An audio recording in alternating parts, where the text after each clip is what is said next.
The ancients understood a truth we have long since forgotten. They knew that a word, spoken with intention, spoken from the soul's deep and quiet center, is an act of creation. It is not mere sound. It is a vibration, a frequency sent out into the formless, a command that ripples through the unseen fabric of reality. A word is a spell cast upon the world, and most profoundly, upon the self. So the question is not whether you are casting spells. The question is, what spells have you been casting? What are the silent, repeated sentences that echo in the private chambers of your mind? Are they stories of your strength, or are they chronicles of your fear? Are they hymns to your infinite worth, or are they the quiet, corrosive whispers of not being enough, of being too late, of being somehow broken? For years, perhaps a lifetime, you have been speaking to yourself. You have been telling a story, and that story has become the architecture of your life. It has become your ceiling, your walls, your floor. But a new story is waiting to be told, a truer one. It is not a story that must be invented, only remembered. It is a story whose language is already written in your very essence. The journey we are embarking upon now is not a lesson. It is an excavation. It is an act of remembering. Over the next hours, we will not simply listen to words. We will participate in an ancient and sacred rite. We will breathe life into sentences that have the power to dismantle old worlds and build new ones within. We will take these potent truths and repeat them, allowing their vibration to sink beneath the noisy surface of the mind, deep into the fertile soil of the subconscious. This is not a lecture. It is an activation. It is an invitation to come home. Let us begin. I give myself permission to be still. Let that sentence land, not in your intellect, not as a concept to be analyzed, but as a vibration in the center of your chest. Breathe it in. I give myself permission to be still. Let the outbreath be a sigh of release, the first crack in the dam of relentless doing. For so long the world has screamed at you to move faster, to achieve more, to optimize, to hustle, to climb, to strive. The digital and the physical worlds are a constant symphony of alerts, notifications, and expectations. Each one a tiny whip against your back, urging you onward. Don't stop, don't fall behind, don't rest. Your own mind has learned this frantic song and now plays it on a loop. The to-do list that never ends. The mental replay of conversations, searching for a better word you could have said. The anxious projection into 1,000 possible futures, most of them draped in worry. You have been running for so long, you have forgotten you are even running. It has simply become your state of being. But true healing, the deep work of the soul, does not begin at a sprint. It begins with a full stop. It begins with the radical, courageous, and deeply countercultural act of granting yourself permission to simply be still. This stillness is not laziness. It is not apathy. It is not surrender in the face of defeat. It is a gathering of power. It is the sacred pause before the masterpiece is created. It is an act of profound wisdom. Imagine your mind is a beautiful glass globe filled with water and tiny glittering flakes of snow. For years you have been shaking this globe. Every worry, every task, every fear, every regret is another vigorous shake. The snow swirls in a chaotic, blinding blizzard. You cannot see the landscape inside. You cannot see the truth of who you are beneath the storm of your own thinking. In your panic, you try to control the blizzard. You try to catch a single snowflake of thought, to analyze it, to fix it, but it only stirs the storm further. You try to ignore it, but the shaking is relentless. The only solution, the only path to clarity, is to do the one thing you have been taught to never do. Gently, with intention, you must set the globe down. You must place it on a steady surface. And you must wait. That is all. You give it your stillness. You give it your patience. You simply watch. At first, the storm rages on from its own momentum. The largest, heaviest flakes begin to drift downward, Then the smaller ones follow. Slowly, achingly slowly at times, the water begins to clear. The blizzard subsides. And for the first time, in a long time, you can see the peaceful little house that was there all along. You can see the silent, strong trees. You can see the serene, unshakable landscape of your own being. This is the purpose of stillness. Not to empty the mind, for the landscape is always there, but to let the chaos of thought settle so that you may see what is true. I give myself permission to be still. Say it again silently to yourself. Feel the resistance it may trigger, the voice that says, "But what about? I have to." Acknowledge that voice. It is the voice of your conditioning. It is the voice of survival in a world that equates worth with motion. Do not fight it. Do not argue with it. Simply hear it, as you would hear the sound of distant traffic. And then, gently, return to your anchor. I give myself permission to be still. Let's practice this permission now, not as an idea, but as a physical reality. Wherever you are, bring your awareness to your breath. You don't need to change it. No special techniques are required. Just notice it. Notice the air entering your nostrils, cool and fresh. Follow its path down into your lungs. Feel the gentle expansion of your chest, of your belly, and then witness the release as you exhale, the air now warm, carrying with it what is no longer needed. Stay here for a moment, just you and your breath. This breath has been with you every second of your life, a faithful, quiet companion. In this moment, give it your full attention. It is the rhythm of life itself, playing out inside you. Now, bring that same gentle awareness to your body. Let your attention drift to your jaw. Is it clenched? You do not need to force it open. Simply notice the tension. Shine the light of your awareness upon it, and as you exhale, imagine giving that tension permission to soften. Just an invitation. Let your awareness travel to your shoulders. Are they pulled up towards your ears, carrying the weight of responsibilities, both real and imagined? Let them be heavy. With your next exhale, invite them to drop. Let them melt away from your neck. Feel the space you are creating. Move your focus to your hands. Are they balled into fists? Are the fingers tense? Gently, allow them to unfurl. Let your palms be open, a posture of receiving, of non-resistance. Feel the subtle energy in your fingertips. Your body is not your enemy. It is not a machine to be pushed to its limits. It is a wise and sensitive instrument, constantly speaking to you. Stillness is how you learn to listen to its language. It speaks in the language of tension, of ease, of aches, of peace. By being still, you are finally honoring its wisdom. This stillness is a sanctuary. In a world that demands you constantly project a version of yourself, stillness is the space where you can be utterly, completely authentic. No performance is required. No mask needs to be worn. The frantic energy of becoming something can finally cease, and you can rest in the profound relief of simply being sad, being tired, being joyful, being confused, being nothing at all. All of it is welcome in the sanctuary of stillness. All the parts of you that you have deemed unacceptable, unprofessional, or unspiritual, bring them here. In the great silent stillness, there is no judgment. There is only a vast, loving acceptance. The stillness holds all of it, just as the ocean holds every wave, from the gentle ripple to the crashing breaker. I give myself permission to be still. This is your mantra of liberation, a liberation from the tyranny of the urgent, a liberation from the endless noise of the ego. When you allow yourself this gift, you begin to notice things. You notice the way the light falls in the room. You hear the intricate layers of sound you were deaf to before.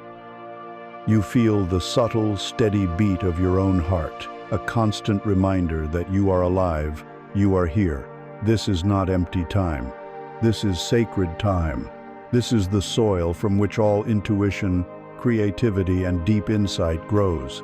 You cannot hear the whisper of your soul if you are constantly shouting instructions at it. You must become quiet. You must become the listener. So let the snow globe of your mind continue to settle. Do not be discouraged if a thought arises and seems to shake it again. That is the nature of the mind. Simply notice it, and without judgment, return your attention to your breath. Return to the feeling of your body in this space. Return to the mantra, I give myself permission to be still. Each time you do this, you are strengthening a new neural pathway. You are building a new muscle of consciousness. You are carving out a space of inner peace that you can return to anytime, anywhere. This space becomes your true home. It is a portable sanctuary, an inner temple that no outer chaos can breach. This stillness is your birthright. It is the ground of your being. From this quiet, settled place, everything else becomes possible. From this silent clearing in the forest of your mind, you can finally see what has been here all along, waiting patiently for you to arrive. I am here, now. From the quiet stillness we have cultivated, a new awareness can be born. The frantic energy has subsided, the snow globe has cleared. And into this newfound clarity, we introduce three of the most powerful words a human being can ever truly embody. I am here, now. This is not a statement of geographical location. It is a declaration of presence. It is the drawing of a line, not in the sand, but in the center of your own consciousness. It is the claiming of the only territory you ever truly possess, this present moment. Your mind is a magnificent and restless time traveler. Left to its own devices, it will rarely choose to stay in the present. It has two favorite destinations. The first is the past. The past is a vast museum filled with halls of regret, galleries of golden memories, and echoing chambers of conversations you wish had gone differently. Your mind loves to wander these halls. It will pick up an old hurt and feel its sharp edges as if the wound were fresh. It will replay a moment of embarrassment on a loop, each viewing as painful as the first. It will cling to golden ages that are gone, creating a sense of lack and longing in the present. To live in the past is to be a ghost in your own life, haunting corridors that are empty, trying to change what has already been written. It is an exhausting and futile pilgrimage. It drains the life force from the here and now, using it to power a phantom world that no longer exists. The mind's other favorite destination is the future. The future is a wilderness of possibility, a landscape of both anxious fears and hopeful fantasies. Your mind rushes ahead, trying to map out every contingency, to solve problems that have not yet arisen.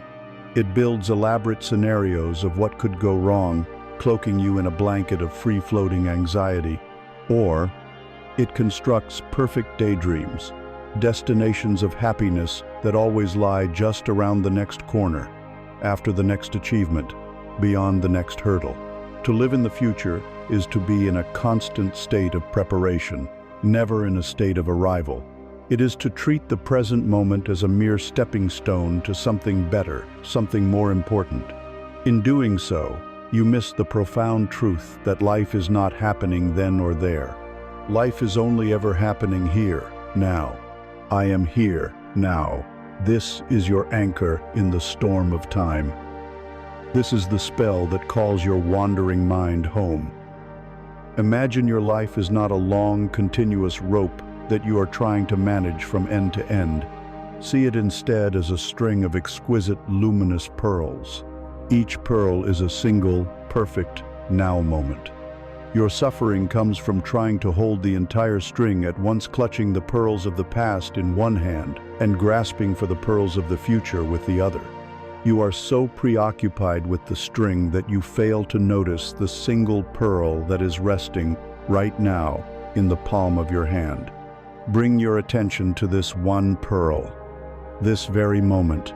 It is the only one you can truly feel. It has its own unique texture, its own temperature, its own weight. It is complete and whole in and of itself.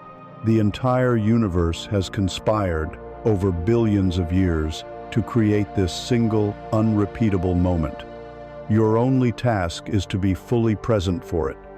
Let us practice inhabiting this pearl together. Let us ground ourselves in the undeniable reality of the here and now, using the gateways of our senses. Start with your hearing. Without straining, simply open your awareness to the world of sound. What do you hear? Perhaps the hum of electricity, the distant sound of traffic, the whisper of the wind, the sound of your own quiet breathing. Do not label these sounds as good or bad, annoying or pleasant. Simply receive them as pure vibration. Each sound is a confirmation. I am here, now. Now, bring your awareness to the sense of touch. Feel the points of contact your body is making with the surface beneath it. The pull of gravity, a constant, reassuring anchor. The temperature of the air on your skin, the texture of the clothes against your body. Can you feel the subtle, tingling aliveness in your hands, in your feet? This is the energy of your inner body, the undeniable proof of your own life force. This sensation is not a memory. It is not a future projection. It is happening right now. Dive into it. Let it be another anchor. I am here, now. Now, with your eyes closed, notice the play of light and shadow on the back of your eyelids. Or, if they are open, let your gaze rest softly on an object in front of you. See it as if for the first time. Notice its color, its shape, its texture, without naming it. Strip away the layer of mental commentary and just perceive. The world reveals its magic when we stop filtering it through the old labels of our mind. To truly see is to be present. I am here, now. This practice of returning to the senses is your lifeline. Whenever you find your mind being pulled into the undertow of the past or the anxiety of the future, you can use it to pull yourself back to shore. The shore is always here. The present moment is a constant refuge, a sanctuary that is always available. All your power exists here. You cannot change the past in the past. You can only change your relationship to it now. You cannot solve the future's problems in the future. You can only take the wise and necessary actions now.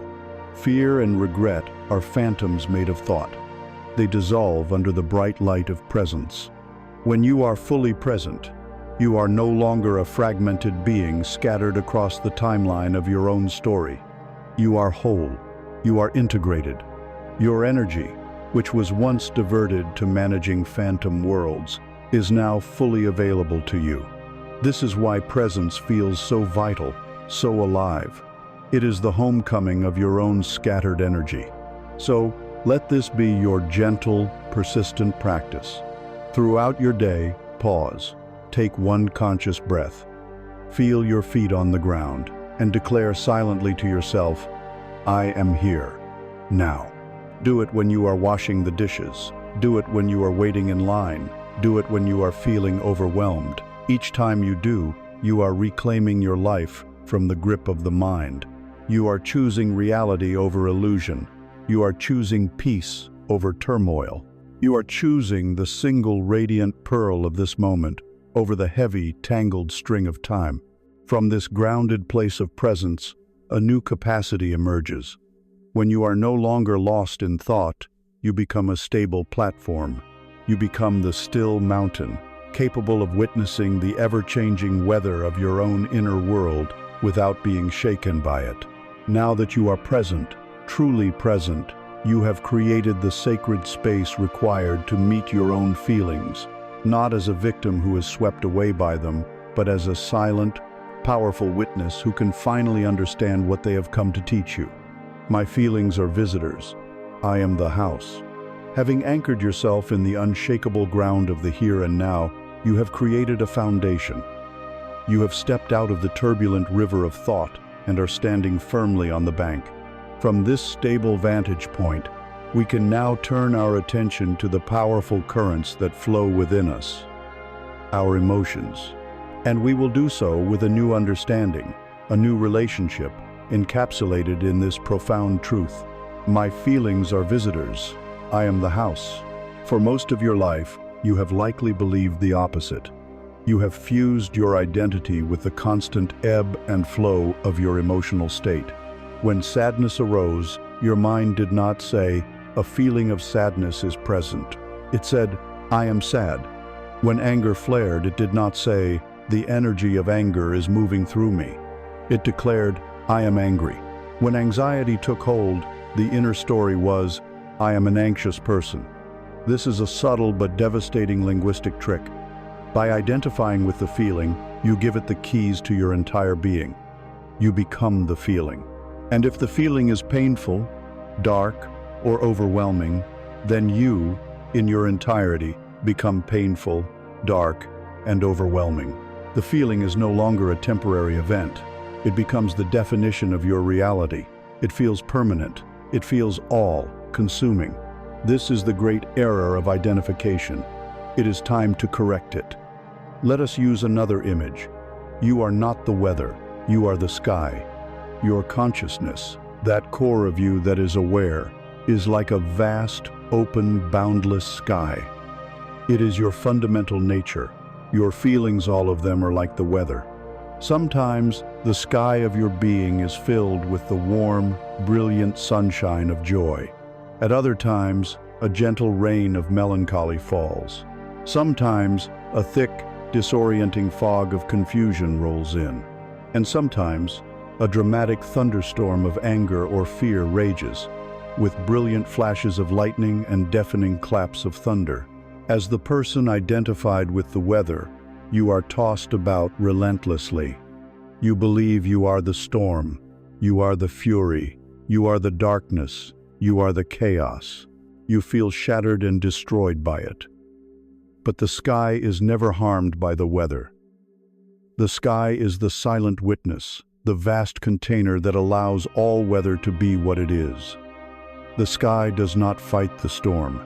It does not cling to the sunshine. It does not resent the clouds. It simply provides the space for all of it to arise, to exist for a time, and to pass. Your true self is this sky, vast, open, and eternally at peace, regardless of the meteorological event of the moment. My feelings are visitors, I am the house. This is the practice of becoming the sky. It is not about suppressing your feelings.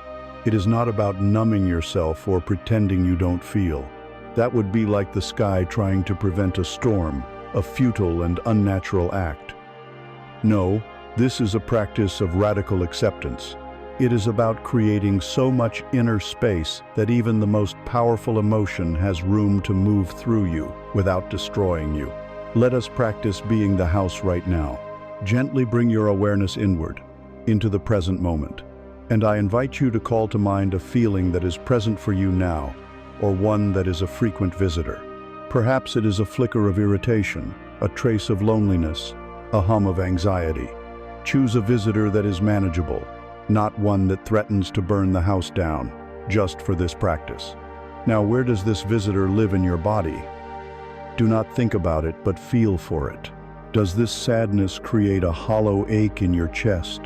Does this anxiety flutter like trapped birds in your stomach? Does this anger create a hot tension in your neck and jaw? Locate it. Give it a temporary address inside your physical form. Now comes the most important step. Approach this sensation with a gentle scientific curiosity. You are not the feeling. You are the awareness that is noticing the feeling. Observe its raw physical qualities. Is it hot or cold? Is it sharp or dull? Is it vibrating, or is it a dense, heavy stillness? Does it have a color, a texture? Do not get caught in the story behind the feeling, the who, what, when, where, and why. The story is the mind's blizzard. Stay with the raw physical sensation. This is the visitor, knocking at your door. Now, breathe. Imagine your breath is a current of warm, accepting air, and on your inhalation, direct this breath not at the sensation, but around it. Imagine your awareness creating a spacious bubble of acceptance all around this tight knot of energy in your chest or stomach. You are not trying to push it away. You are not trying to fix it or analyze it. You are simply giving it space. You are acknowledging its presence. With each out-breath, you are not forcing it to leave. You are simply softening the resistance around it. You are unclenching your inner fist. You are saying, through your breath, I see you are here. You are welcome to be here for now. I am the house. You are the visitor. This is how you become a hospitable host to your own inner world. An unwise host either merges with their guests, losing their own identity, or they panic and try to shove the guests out the door, creating a terrible scene. A wise host greets the visitor at the door. Ah, anger, I see you've arrived. Your presence is very strong today.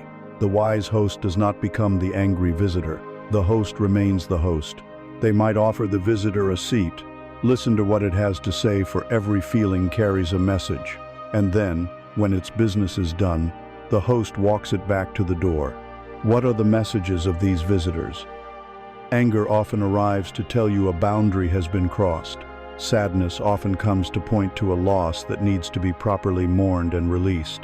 Fear arrives to highlight something you do not feel prepared for. By creating space around these feelings, by becoming the house, you can finally hear their vital messages instead of just being battered by their chaotic energy. You stop being a victim of your emotions and become a student of them. They become your wise counselors, not your cruel dictators. My feelings are visitors. I am the house.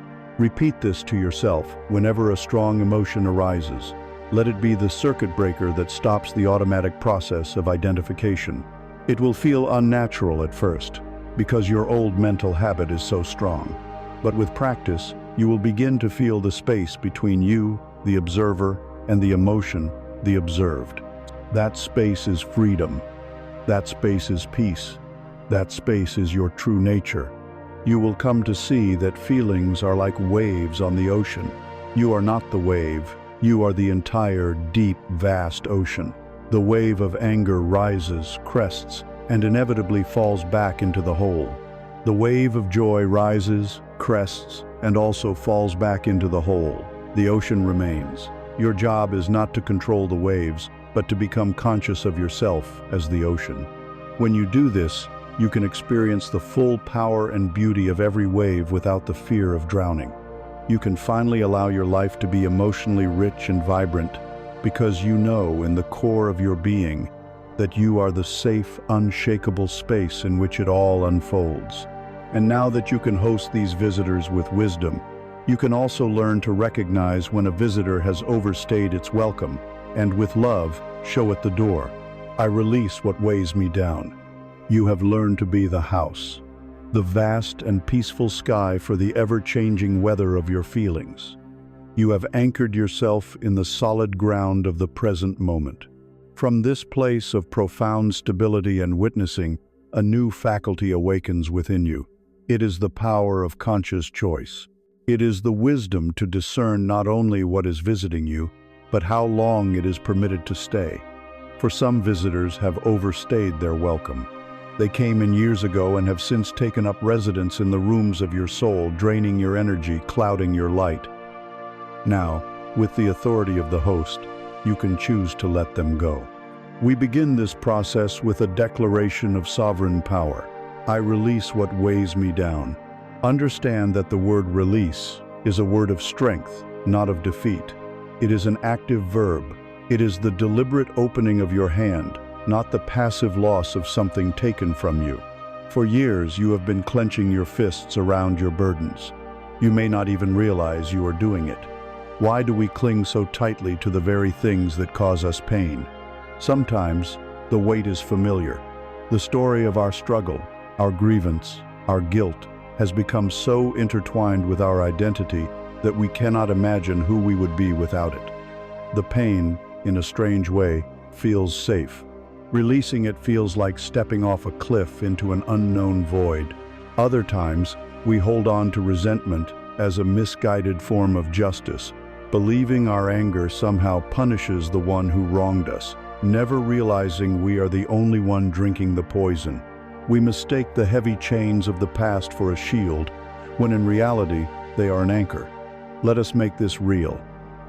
Imagine that you have been on a long, arduous journey, walking uphill on a rocky path, and strapped to your back is a heavy pack, its worn leather straps digging cruelly into the flesh of your shoulders. The weight is immense, soul-crushing. You have been carrying it for so long that you have forgotten it is even there.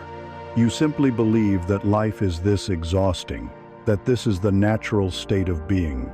You feel perpetually tired, breathless, unable to appreciate the journey because your entire focus is on taking the next agonizing step. This backpack is filled with stones. Each stone is a burden you have chosen to carry. Let us begin the ceremony of release. I invite you now, in your mind's eye, to find a safe and sacred space. Perhaps it is a quiet, mossy clearing in an ancient forest. Perhaps it is the bank of a powerful, flowing river, or a windswept clifftop overlooking the vast ocean. This is your space. No one can enter without your permission. It is a space of absolute safety and power. In this space, I invite you to perform a simple action. Slowly, consciously, allow yourself to shrug the heavy straps of the backpack from your shoulders. Feel the straps slide down your arms, and then let the pack fall to the ground behind you with a heavy, final thud. Do not look at it yet, just stand there for a moment. Feel the immediate, shocking lightness. Feel your spine straighten, perhaps for the first time in years. Take the deepest, fullest breath you have taken all day, and as you exhale, release a sigh of profound relief. Feel the blood returning to your shoulders. Feel the simple freedom of being unburdened. This feeling is a taste of your true nature. Now, turn and look at the pack.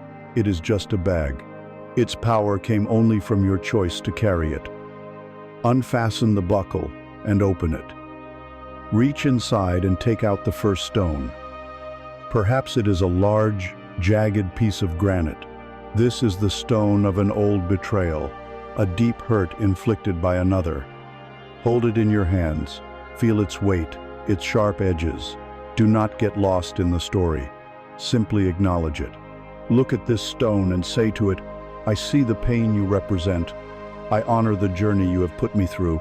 Perhaps you taught me resilience. Perhaps you taught me the importance of my own boundaries. I have learned the lesson now. Your service is complete, and now you must release it."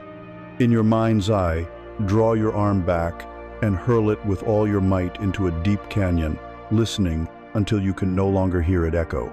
Or, walk to the riverbank and place it gently into the current, watching as the powerful water tumbles it away, smoothing its edges, washing it clean, carrying it out to the great ocean of forgotten things. As you let it go, say aloud or in your heart, "I release what weighs me down." Reach into the bag again. This time you pull out a smooth, dark, heavy stone, a piece of obsidian that seems to drink the light. This is the stone of a long-held guilt or shame, something you did or failed to do. You have carried it as your punishment, your scarlet letter. Hold it. Acknowledge the regret it represents. Look at this younger version of yourself who made this choice, not with judgment, but with the compassion you would offer a child. You did the best you could with the awareness you had. You have learned. That is enough. Say to this stone, "I forgive myself. I release the need for this punishment." Walk to a spot in the soft earth of your sacred space and dig a hole. Place the stone inside, and as you cover it with earth, know that you are not just burying a burden. You are planting a seed. The universe will transmute the energy of this old pain into new wisdom, new life. As the last handful of earth covers it, affirm once more, "I release what weighs me down." Look in the bag again. It may be filled with dozens of smaller, sharp pebbles. These are the daily resentments, the petty grievances, the cutting words from a colleague, the thoughtless actions of a loved one.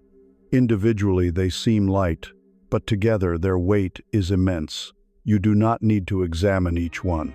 Simply take the bag, walk to the edge of the great cliff, and with a clear and powerful intention turn it upside down. Watch as the cascade of pebbles tumbles over the edge, scattering into the wind, disappearing into the vastness below. As they fall away, a great space is created. A lightness fills you. I release what weighs me down. This release is not an act of forgetting. The memory of the journey with the stones may remain, but it is now just a story, not a living reality. The emotional charge, the weight, has been neutralized. The stones are no longer in your pack. The lessons are now integrated into your soul as wisdom. This is an ongoing practice. Sometimes you may find you have unconsciously picked up a stone you thought you had released. Do not despair. This is not a failure. It is simply human. Simply return to your sacred space and release it again. Each time, your grip will be weaker. Each time, its weight will be less. Stand now in your sacred space, your backpack empty, your shoulders light, your posture tall and free. This is your natural state. This is who you are without the stories, without the burdens, without the weight of a past that is no longer real. This emptiness you have created is not a void to be feared. It is a sacred emptiness. It is a fertile field, cleared of rocks and weeds, now ready for a new planting. With your hands now empty, and your back now light, you have created space. A space no longer occupied by the weight of what you had to endure, but an open, potent, and fertile space, waiting to be filled by the truth of what you are. I am worthy, simply by being. You have cleared the ground. You have laid down the heavy, burdensome stones of the past. Before you now lies a fertile, open space, a sacred field that is your own soul. Into this receptive earth, we will now plant the first and most fundamental seed of truth, the master key that unlocks every other door to freedom. Let this truth sink deeper than your ears, deeper than your mind.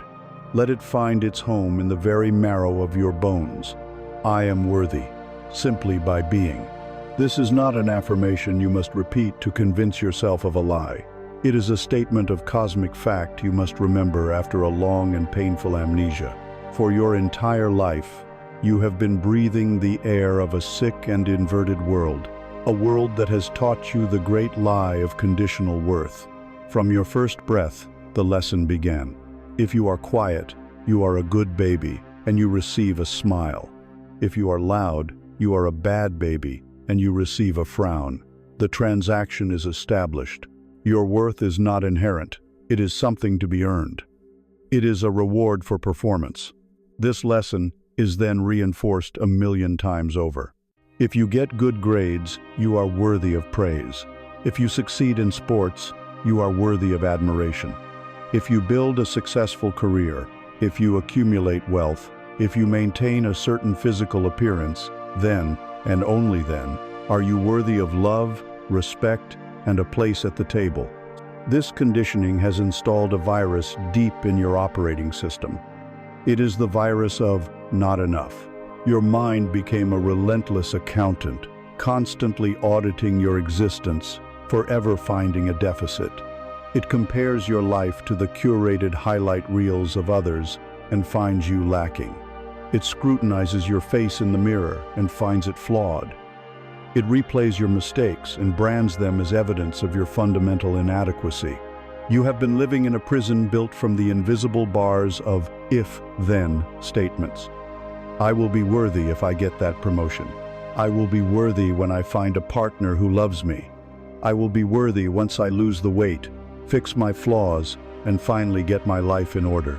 You have been treating worthiness as a destination you must struggle towards, never realizing it is the very ground you are standing on. It is time to uninstall this virus. It is time to look away from the flawed logic of man and turn to the undeniable wisdom of creation. Look up at the night sky in your mind. See a single distant star. Does that star wrestle with its own worth?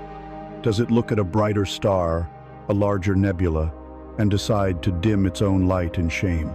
Does it apologize for taking up space, for burning with its own unique fire? The question is absurd. The star shines because it is a star. Its being is its worth. Its existence is its own justification. Now picture a great oak tree in a field. It stands in silent dignity, its roots deep in the earth, its branches reaching for the sky. Does the tree feel unworthy because it is not as flexible as a willow?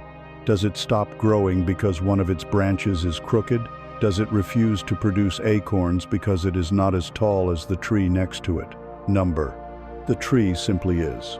It embodies its own nature, fully and without apology. It draws nourishment from the earth. It reaches for the sun. It provides shelter. Its worth is not in its perfection, but in its being. You are a phenomenon of this universe, no less miraculous than a star, no less natural than a tree. You were not created to spend your life on a frantic, endless audition for a role you already have. Your worth is not in your productivity, your appearance, your social status, or the approval in another's eyes. Those things are the weather, constantly changing. Your worth is the sky, vast, constant, and unconditional. I am worthy, simply by being. Let us do a practice. I invite you to close your eyes and call to mind the conditions you have placed on your own self-worth. Be honest. What are the if-then statements that run your life? Mentally list them.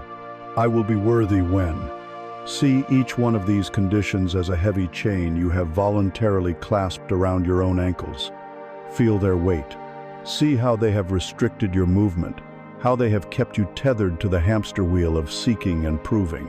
Now, take up the mantra as if it were a key forged in fire. I am worthy, simply by being. With each repetition, visualize this key unlocking one of the shackles. See the heavy chain fall away. Repeat it. I am worthy, simply by being. Another shackle releases. You are not arguing with the old belief. You are not fighting it. You are simply stating a higher law, a truer law, which renders the old one obsolete. The inner critic will surely rise up to object. It will come with its ledger of your past failures, its portfolio of your flaws. It will scream, but what about that time you failed? What about that person you hurt? What about all the things you are not? Do not engage it in battle. That only gives it more energy. Simply turn to it with the calm, unshakable authority of a monarch and say, I have heard your evidence. It is from an old and outdated paradigm. Under the new law of my own being, none of it is relevant to the question of my worth. I am worthy, simply by being. This is not arrogance. Arrogance is the frantic and noisy attempt to convince yourself and others of a worth you do not truly feel. This is quiet, solid, unshakable dignity. It is the peace that comes when you stop fighting for what is already yours. When you begin to live from this foundation of unconditional worth, your entire world transforms. You stop being a beggar for scraps of validation from others. You no longer need their praise to feel good, and you are no longer crushed by their criticism. Their opinions become simply data, information you can choose to consider or discard, but they no longer have the power to define the core of you. Your actions begin to flow from a completely different source. You no longer work to prove you are good enough.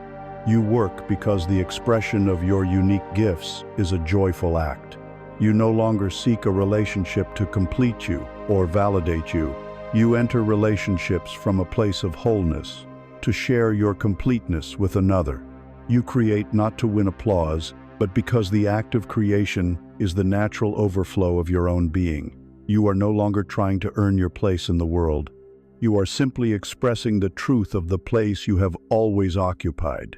Breathe in this truth. I am worthy. Breathe out the lie that you are not. I am worthy. Simply because I breathe. Simply because I exist. My heartbeat is the drumbeat of my value. My consciousness is the signature of my worth. You have not earned this. You have not achieved it. You have simply, finally remembered it. This worthiness is your birthright. It is your crown, which has been sitting beside you all along while you were crawling in the mud searching for it. Pick it up, place it on your head, feel its weight. Not a burden, but a grounding, centering force. From this place of innate, unquestionable value, you are no longer a mere pawn in the game of your life. You are the conscious, royal co-creator of your world. My inner world creates my outer world. You are standing now on the firm, unshakable ground of your own intrinsic worth. You are wearing your invisible crown of dignity. From this high and royal posture, we now turn our gaze from the inner kingdom to the outer one, and we prepare to understand the most profound, most challenging, and most liberating law of existence. This is the truth that separates the master from the novice, the creator from the victim. It is the secret whispered down through the ages by mystics and sages, and it is the key to unlocking a life of deliberate creation rather than one of random chance. Let this principle settle into the vast, open space you have cultivated within you. My inner world creates my outer world. This is a statement of absolute spiritual law. It means that the life you are experiencing on the outside, your health, your relationships, your finances, your circumstances, is a perfect, holographic mirror of the life you are living on the inside. Life is not happening to you. Life is responding from you. The world is not a solid, separate, objective reality that you have been dropped into. The world is a canvas, and you are the artist. It is a screen, and you are the projector. It is an echo, bouncing back to you the song that you are perpetually singing in the secret, silent chambers of your own soul. To truly grasp this is to move from a position of powerlessness to one of ultimate power, from a state of passive reaction to one of conscious, active creation. For your entire life, you have been conditioned to believe the exact opposite. You have been taught the great materialist illusion that you are a small, fragile body, mind, separate from everything else, at the mercy of a vast, impersonal, and often hostile universe. In this view, reality is fixed, solid, and out there. Things just happen. There is good luck and bad luck. There are powerful people and powerless people. There are circumstances beyond your control that dictate the quality of your life. This belief system, adopted unconsciously by nearly everyone, is the root of all victim consciousness. When you believe the world is the cause and you are the effect, you have no choice but to become a victim. You blame the economy for your lack, you blame your boss for your frustration, you blame your partner for your unhappiness, you blame your past for your present limitations. Blame becomes your primary mode of interacting with reality. This act of blaming is a constant, draining hemorrhage of your power. With every finger you point outward, you are giving away another piece of your creative life force. You are affirming over and over, I am not responsible, I am helpless. And the universe, which operates as a perfect mirror, simply reflects this belief back to you by providing you with more circumstances in which to feel helpless. It is time to shatter this mirror of illusion and replace it with the mirror of truth. The mystics have always known, and modern physics now begins to glimpse, that the world is not as solid as it appears. At its core, everything is energy. A chair, a tree, your own body, they are all vast spaces of vibrating energy, coalesced into what appears to be solid form. And the force that organizes this energy, the intelligence that coaxes it from the quantum field of infinite possibility into a specific reality, is consciousness. Your consciousness. The observer does not just see the reality. The observer's state of being calls that reality forth. You are not a pawn in the world's game. The world is a field of play for your own consciousness. So how does this creation work? The primary mechanism is the law of vibrational resonance. Everything in the universe has a unique vibrational frequency, and your personal frequency at any given moment is determined by your dominant emotional state. Your feelings are not just chemical reactions in your brain. They are your vibrational signature. They are the signal you are broadcasting to the universe. The emotions of joy, love, gratitude, peace, and abundance are high-frequency signals. They vibrate rapidly. The emotions of fear, anger, shame, guilt, and lack are low-frequency signals. They vibrate slowly and heavily. The unwavering law of resonance states that like attracts like. Your dominant vibrational frequency acts like a cosmic tuning fork. By holding a certain frequency, you command the energy of the universe, which is neutral and formless, to arrange itself into people, events, and circumstances that are a perfect match for your signal. This is why, when you are in a state of anger, you will notice 100 more things to be angry about. You will stub your toe, get cut off in traffic, and have an argument with a cashier. The world seems to be conspiring to make you angry. But when you are in a state of gratitude, you will notice the beauty of a flower, receive a kind word from a stranger, and find a perfect parking spot. The world seems to be conspiring to bless you. The world is not conspiring at all. It is simply resonating. It is matching your broadcast with perfect, impersonal fidelity. You cannot tune your radio to 98.7 FM, a station of lack and despair, and expect to hear the music of 105.5 FM, the station of joy and abundance. To hear different music, you must change the station you are broadcasting from. You must change your dominant emotional state. What determines this dominant state? It is the sum total of your beliefs. A belief is nothing more than a thought that you have thought over and over again, a story you have told yourself so many times that you have forgotten it is a story. It has now sunk into your subconscious mind and become a foundational assumption about the nature of reality. These beliefs are the silent, invisible operating system running in the background of your life. If you have a core belief that says, "I am not worthy of love," you will be vibrationally deaf, dumb, and blind to people who would love you unconditionally. You will instead find yourself drawn, with magnetic precision, to partners and situations that confirm your belief by treating you as unworthy. If you hold a deep belief that money is hard to come by, you will constantly overlook opportunities and experience setbacks that validate this inner truth. Your beliefs act as a filter, allowing you to perceive only the evidence that supports them, and as a magnet, drawing to you the circumstances that match them. This is where your true power lies. It lies in the workshop of your mind, in the sacred temple of your imagination. Imagination is not the frivolous act of idle daydreaming. It is the divine faculty of creation itself. It is the ability to mold the formless energy of the quantum field before it hardens into fact. The great mystics taught that your subconscious mind, which is connected to the universal intelligence, cannot tell the difference between a vividly imagined reality and a physically experienced one. When you can, in your imagination, construct a scene which implies the fulfillment of your desire, and when you can experience the feeling of that reality as if it were true right now, you are impressing a new blueprint upon your subconscious mind. You are casting a new spell. You are creating a new vibrational signature. Let us return to our metaphor. You are a master painter, and your consciousness is your private studio. Your core beliefs are the foundational sketch on the great canvas of life. Your habitual thoughts are the brushes you use every day. Your dominant feelings are the vibrant colors on your palette. And your imagination is your divine vision, the image of the masterpiece you intend to create. The outer world is simply the finished painting.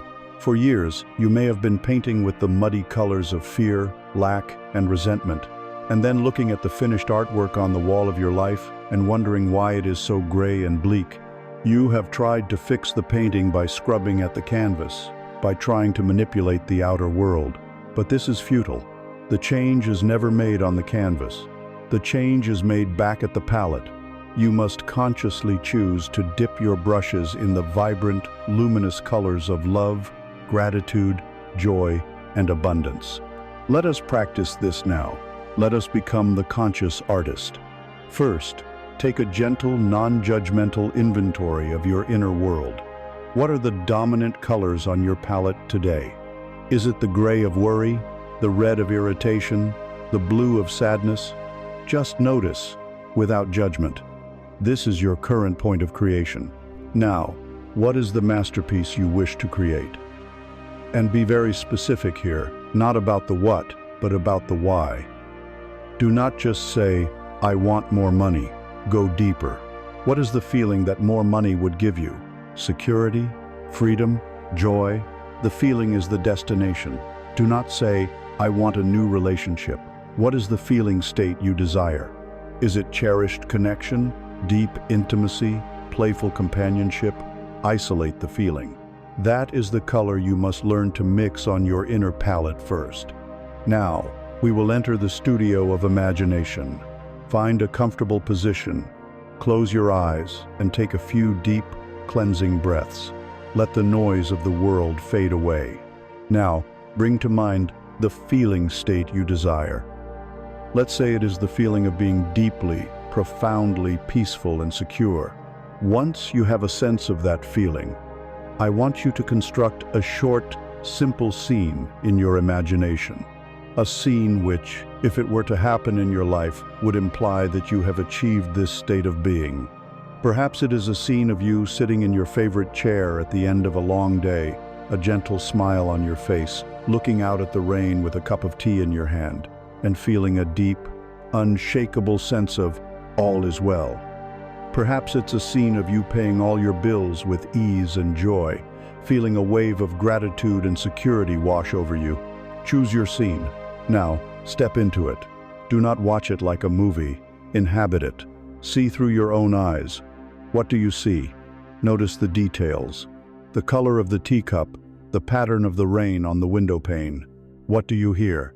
The quiet hum of your home, the gentle sound of the rain. What do you feel?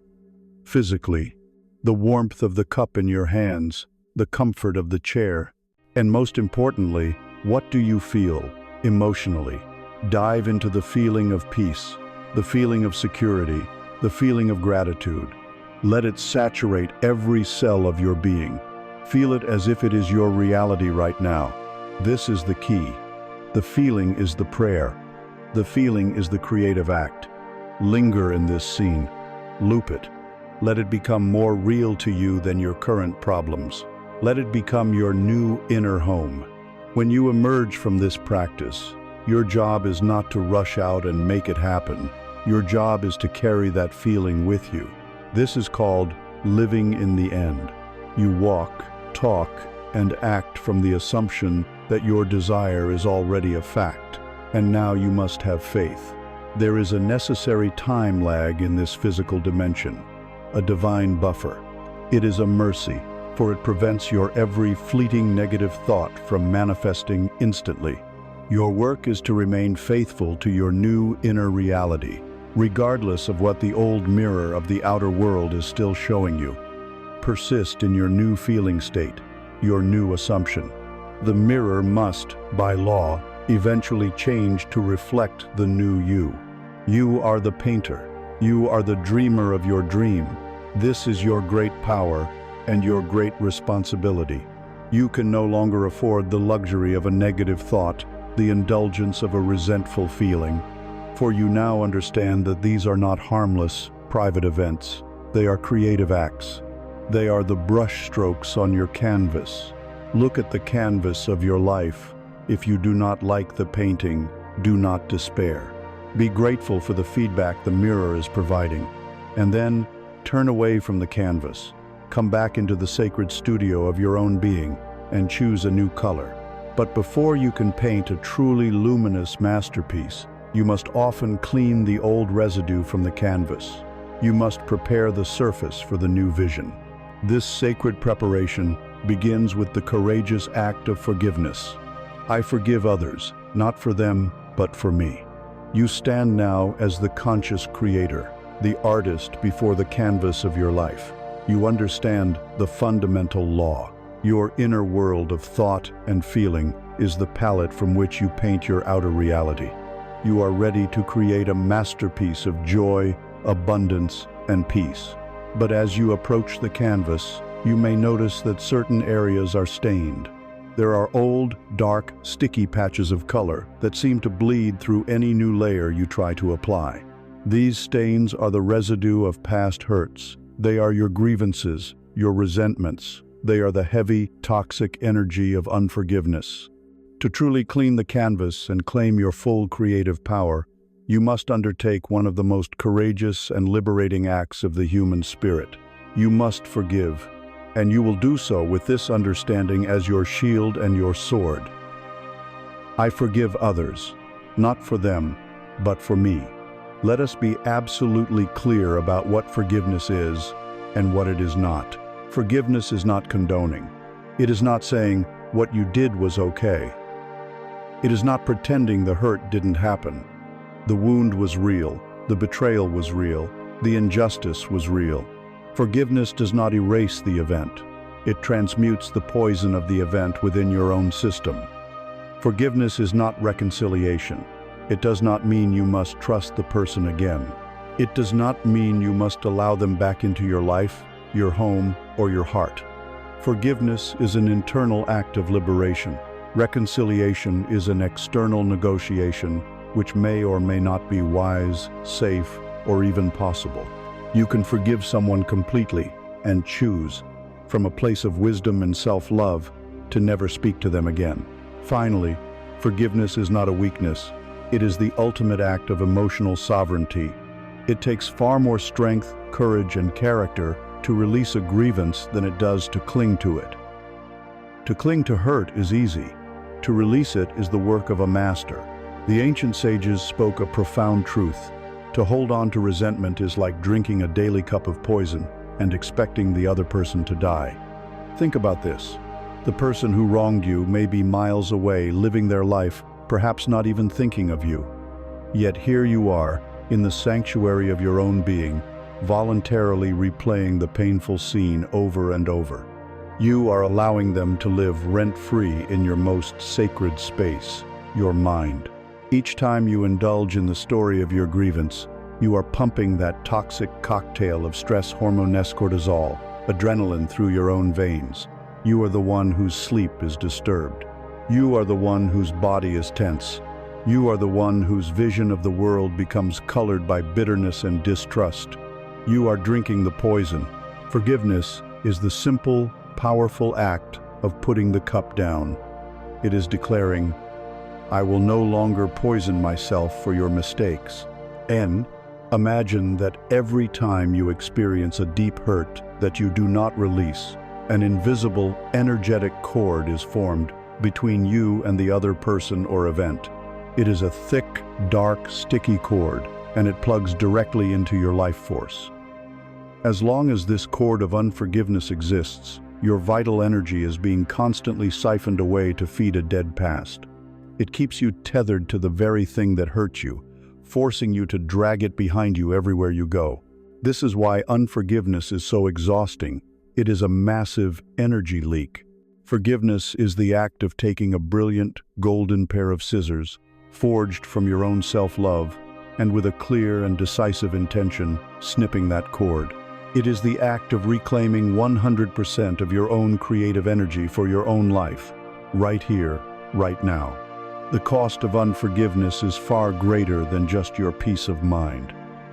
It is a direct impediment to the creative power we spoke of.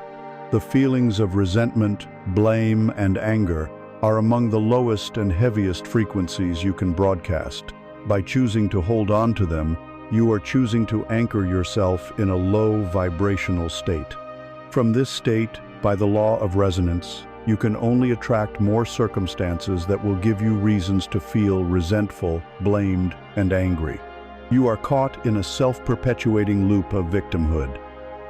You cannot create a future of joy while you are chained to a past of grievance. You cannot paint a vibrant masterpiece using the poisoned, muddy colors of resentment. Forgiveness is the pragmatic, necessary act of cleaning your palette so that you can finally access the brilliant colors of your soul. Let us now enter into a sacred ceremony of release. Find a quiet space, close your eyes, and take a deep breath. In your mind, create a safe and neutral room. It is calm and peaceful. In the center of this room are 2 chairs. You are sitting comfortably in one of them. Now, I invite you to visualize the person you are ready to forgive sitting in the chair opposite you. See them clearly, but know that you are completely safe. This is your room, your consciousness. They are here by your invitation only. Now is your time to speak. Silently, in your heart, or in a whisper if you feel called to, tell them everything. Do not hold back. Unleash the floodgates. Tell them how they made you feel. Tell them of the pain, the anger, the disappointment, the sleepless nights. Let the version of you that was hurt finally have a voice. Let it all out. Empty the contents of the wound. There is no need for them to respond. This is not a dialogue. This is your sacred testimony. When you feel you have said all that needs to be said, take a deep breath. Look at this person in the chair. And now, I offer a gentle invitation. For a moment, can you see them not as the monster your pain has made them, but as a flawed, imperfect human being? Can you entertain the possibility that they were acting from their own deep pain, their own ignorance, their own level of limited awareness? This is not to excuse their behavior. The behavior was not okay. This is simply to begin depersonalizing the wound, to see it not as a targeted attack on your worth, but as a blind and clumsy act of another wounded soul. Now, it is time for the release. Look at the energetic cord that connects your solar plexus to theirs. See it for what it is, a drain on your life force. Take up your golden scissors of self-love. Look the image of this person in the eye, and from a place of absolute power and self-respect, say these words in your heart. I acknowledge the pain that occurred between us. I no longer need the story, the anger, or the resentment to protect me. I am choosing my own peace. I am choosing my own freedom. I am choosing to reclaim my power. And for this reason, and this reason alone for me, not for you, I forgive you. I release you. And as you say these words, with a firm and final motion, snip the cord, see it fall away and dissolve into nothing. Watch as the image of the other person gently fades from the chair, disappearing into light. The chair opposite you is now empty, and you, sitting alone in your sacred room, are now whole.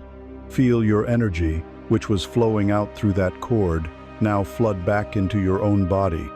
Feel it as a warm, golden light filling your torso, spreading down to your legs and up to your head. This is your power. It has been returned to you. Breathe into this new feeling of wholeness. The space that was once occupied by bitterness is now filled with your own light. The canvas is cleaner. The poison has been poured out. The chains have been broken. This is the freedom of forgiveness. You may need to perform this ceremony more than once for deep wounds, and that is perfectly okay. Be patient with yourself.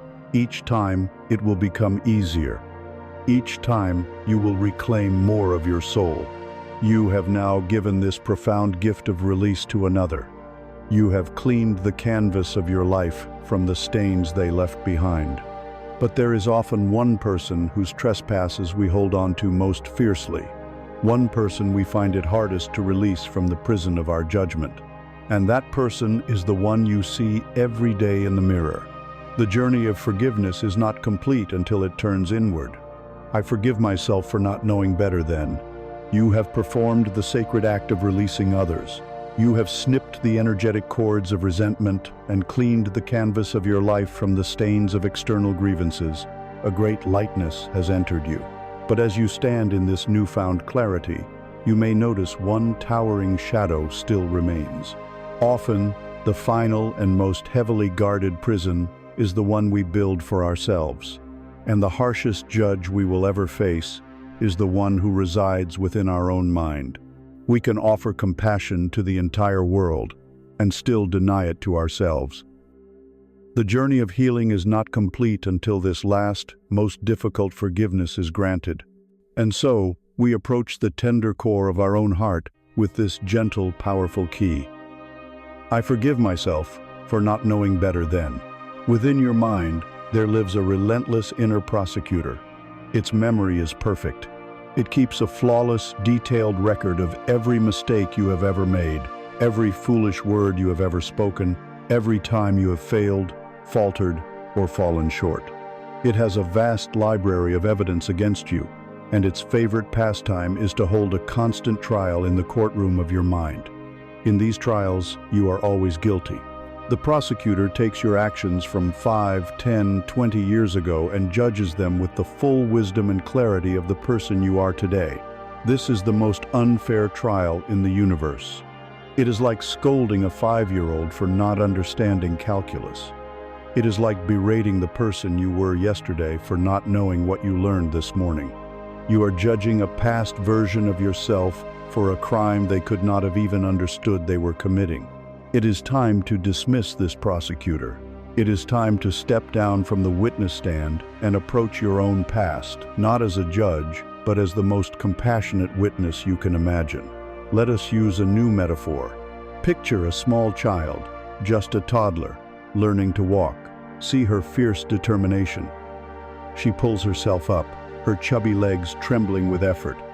She takes one wobbly step, then another. Her face is a mask of concentration.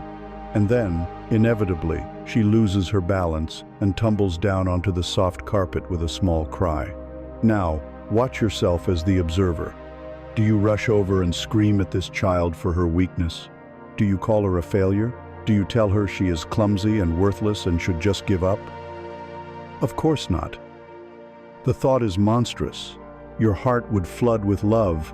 You would scoop her up, soothe her tears, kiss her small head, and gently set her back on her feet, encouraging her with love and patience to try again. You understand, on an intuitive level, that falling is not a moral failure. It is a necessary, essential, and unavoidable part of learning to walk. Now, see the truth. You, in your past, were that child. You were learning to walk through the incredibly complex and often treacherous landscape of life. You were learning how to navigate relationships, how to manage your finances, how to handle disappointment, how to understand your own powerful and confusing emotions. You took wobbly steps, and you fell. You made choices that, from the sophisticated wisdom of your present self, seem baffling, hurtful, or self-destructive. But you were not acting from this present wisdom. You were acting from the developmental stage you were in at that time.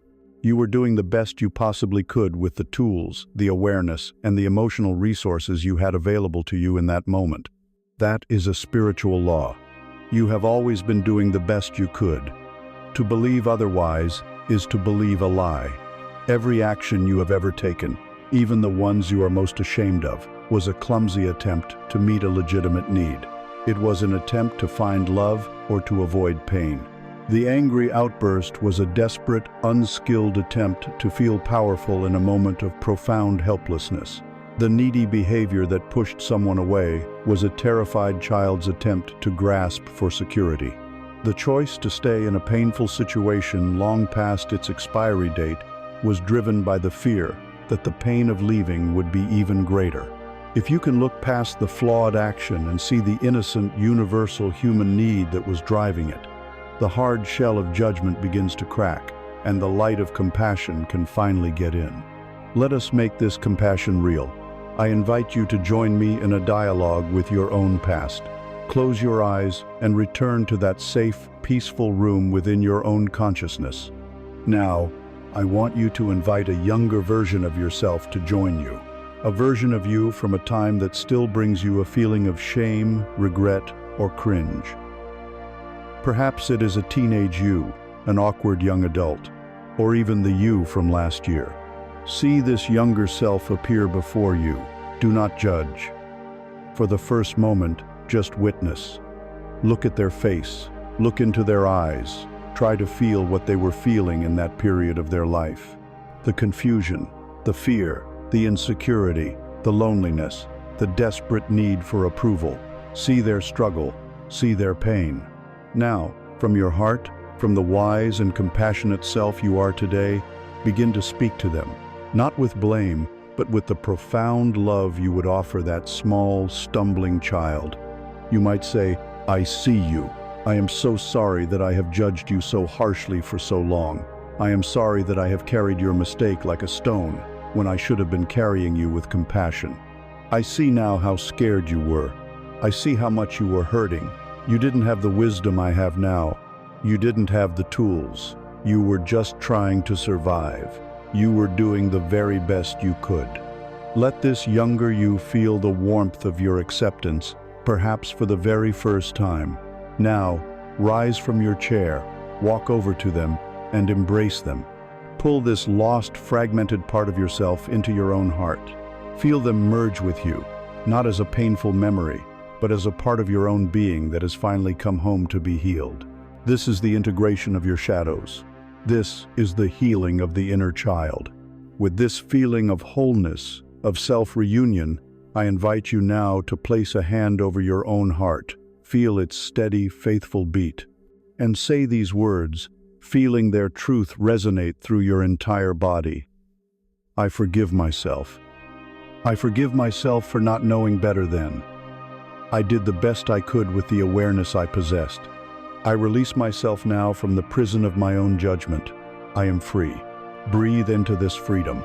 The constant, draining background noise of self-recrimination can now begin to fade. The harsh inner prosecutor has been dismissed, replaced by a gentle, compassionate witness. This is not a license to be reckless. It is the foundation for true growth. When you are no longer terrified of making a mistake, you become free to be authentic, to be vulnerable, to take risks, to truly live. A mistake ceases to be a verdict on your worth and becomes what it was always meant to be, a lesson, a teacher. When you can offer this profound gift of forgiveness to yourself, your entire relationship with your own history transforms. You have soothed the crying child. You have silenced the cruel judge. You have brought your lost parts home. Now, with a heart that is more whole and a past that is finally at peace, you can turn to face your own history, not as a criminal returning to the scene of a crime, but as a wise scholar returning to a great and vast library, ready at last to read the books and learn the lessons they were always meant to teach you. My past is a teacher, not a life sentence. You have walked through the sacred fires of forgiveness. You have looked upon others and upon your own younger self with the eyes of profound compassion, and you have set them free. In doing so, you have set yourself free. The heavy chains that bound you to old wounds have dissolved. Now, a new question arises. With the prisoners released, what becomes of the prison itself? What is the proper role of the past in your life, now that it is no longer a source of shame or a weapon for self-flagellation? The answer lies in a fundamental shift of perspective, a recalibration of your entire relationship with your own history. You will seal this new contract with your soul by affirming this truth. My past is a teacher, not a life sentence. For most people, the past functions in one of two ways, both of which are prisons of the spirit. The first is the prison of regret. In this prison, your history is a grim catalog of failures, traumas, and mistakes. You are chained to the corpse of what went wrong. You drag this heavy weight into every new day, and its shadow falls upon every new opportunity. You view the present through the dark filter of past disappointments, expecting history to repeat itself. When a new relationship begins, you are already braced for the inevitable betrayal. When a new project starts, you are already anticipating the familiar sting of failure. To live this way is to allow the ghosts of yesterday to haunt the bright hours of today, ensuring that your future will be nothing more than a faded copy of what came before. The second, more subtle prison is the prison of nostalgia. In this prison, your past was a golden age, a time of perfection and happiness that can never be recaptured. You live not in a dungeon, but in a museum of your own memories, carefully curating and polishing the relics of your good old days. You compare every present experience unfavorably to this idealized past. This new partner is not as exciting as your first love. This new success does not feel as sweet as a long-gone victory. To live this way is to be a ghost of a different sort, one who wanders the halls of former glory, blind to the beauty and potential of the life that is unfolding right here, right now. Whether a prison of regret or a prison of nostalgia, the outcome is the same. You are prevented from fully inhabiting your own life. You are a spectator to your present, not a participant. It is time to dissolve these prison walls. It is time to see the past for what it truly is. Your past is not a single monolithic block of what happened. It is a vast, intricate, and deeply personal library. It is the library of your soul, and on its infinite shelves, every single one of your experiences, the beautiful, the painful, the triumphant, the embarrassing, is a book. A difficult breakup is a weighty tome on the nature of resilience, attachment, and self-love. A career failure is a practical manual on humility, adaptability, and the art of the course correction. A moment of pure joy is a slim volume of poetry that teaches you how to recognize grace. A period of deep depression is a profound philosophical text on the meaning of darkness and the value of light. The library itself is not the problem. It is a place of immense wisdom. The problem is how you have been using it. Most people walk into their vast library, find the one or two most tragic books, sit down in a dark corner, and read them over and over and over again. They weep over the same sad chapter.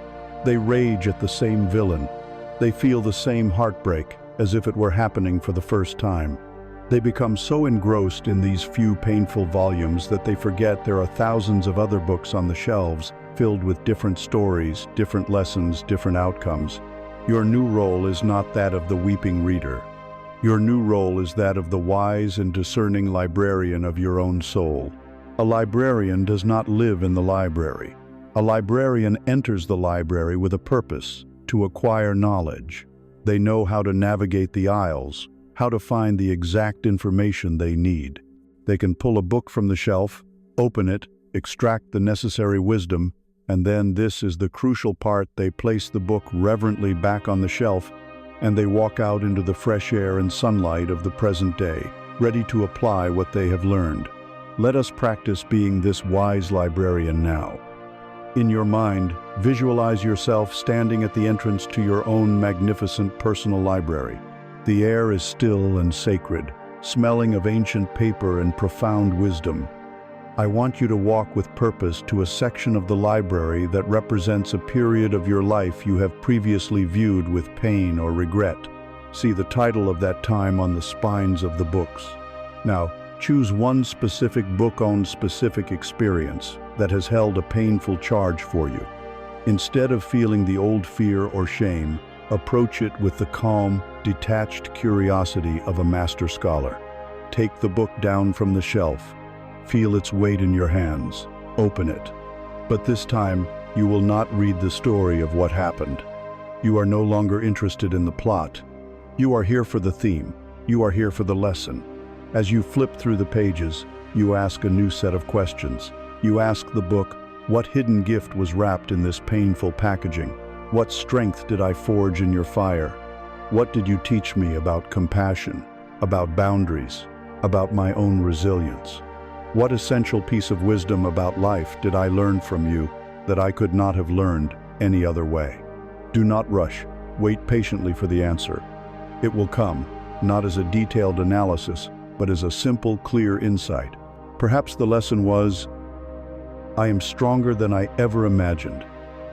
Perhaps it was, I must learn to trust my own intuition. Perhaps it was, true validation can only come from within. Find the single, golden thread of wisdom woven into the dark tapestry of that experience. Hold that piece of wisdom in your heart. Feel its truth. Now, with a feeling of gratitude, not for the pain, but for the wisdom that was born from it, gently close the book. See it not as an enemy, but as a stern and effective teacher. Place it reverently back on the shelf. As it clicks into place, know that the lesson is now integrated within you. It has become a part of your own being. You do not need to carry the heavy book around with you anymore. The wisdom is yours. Now turn and walk away. Leave the library and step back into the vibrant, living moment of the now. When you adopt this practice, your entire past is transformed. It ceases to be an anchor, weighing you down. It becomes the rich, fertile soil from which the tree of your present self grows. Every single experience, without exception, has been a necessary nutrient for your development. Nothing was wasted. The totality of your history has conspired to create the person you are right now, a person with the awareness and the desire to heal, to grow, and to create consciously. What a miracle that is. What a profound and beautiful outcome. You have graduated from the prison of your history and have assumed your rightful position as the head librarian of its wisdom. You have learned its lessons. You have honed your spirit on its challenges.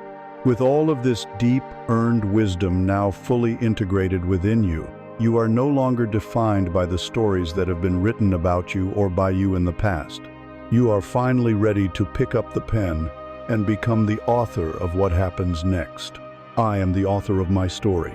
You have walked through the great library of your soul.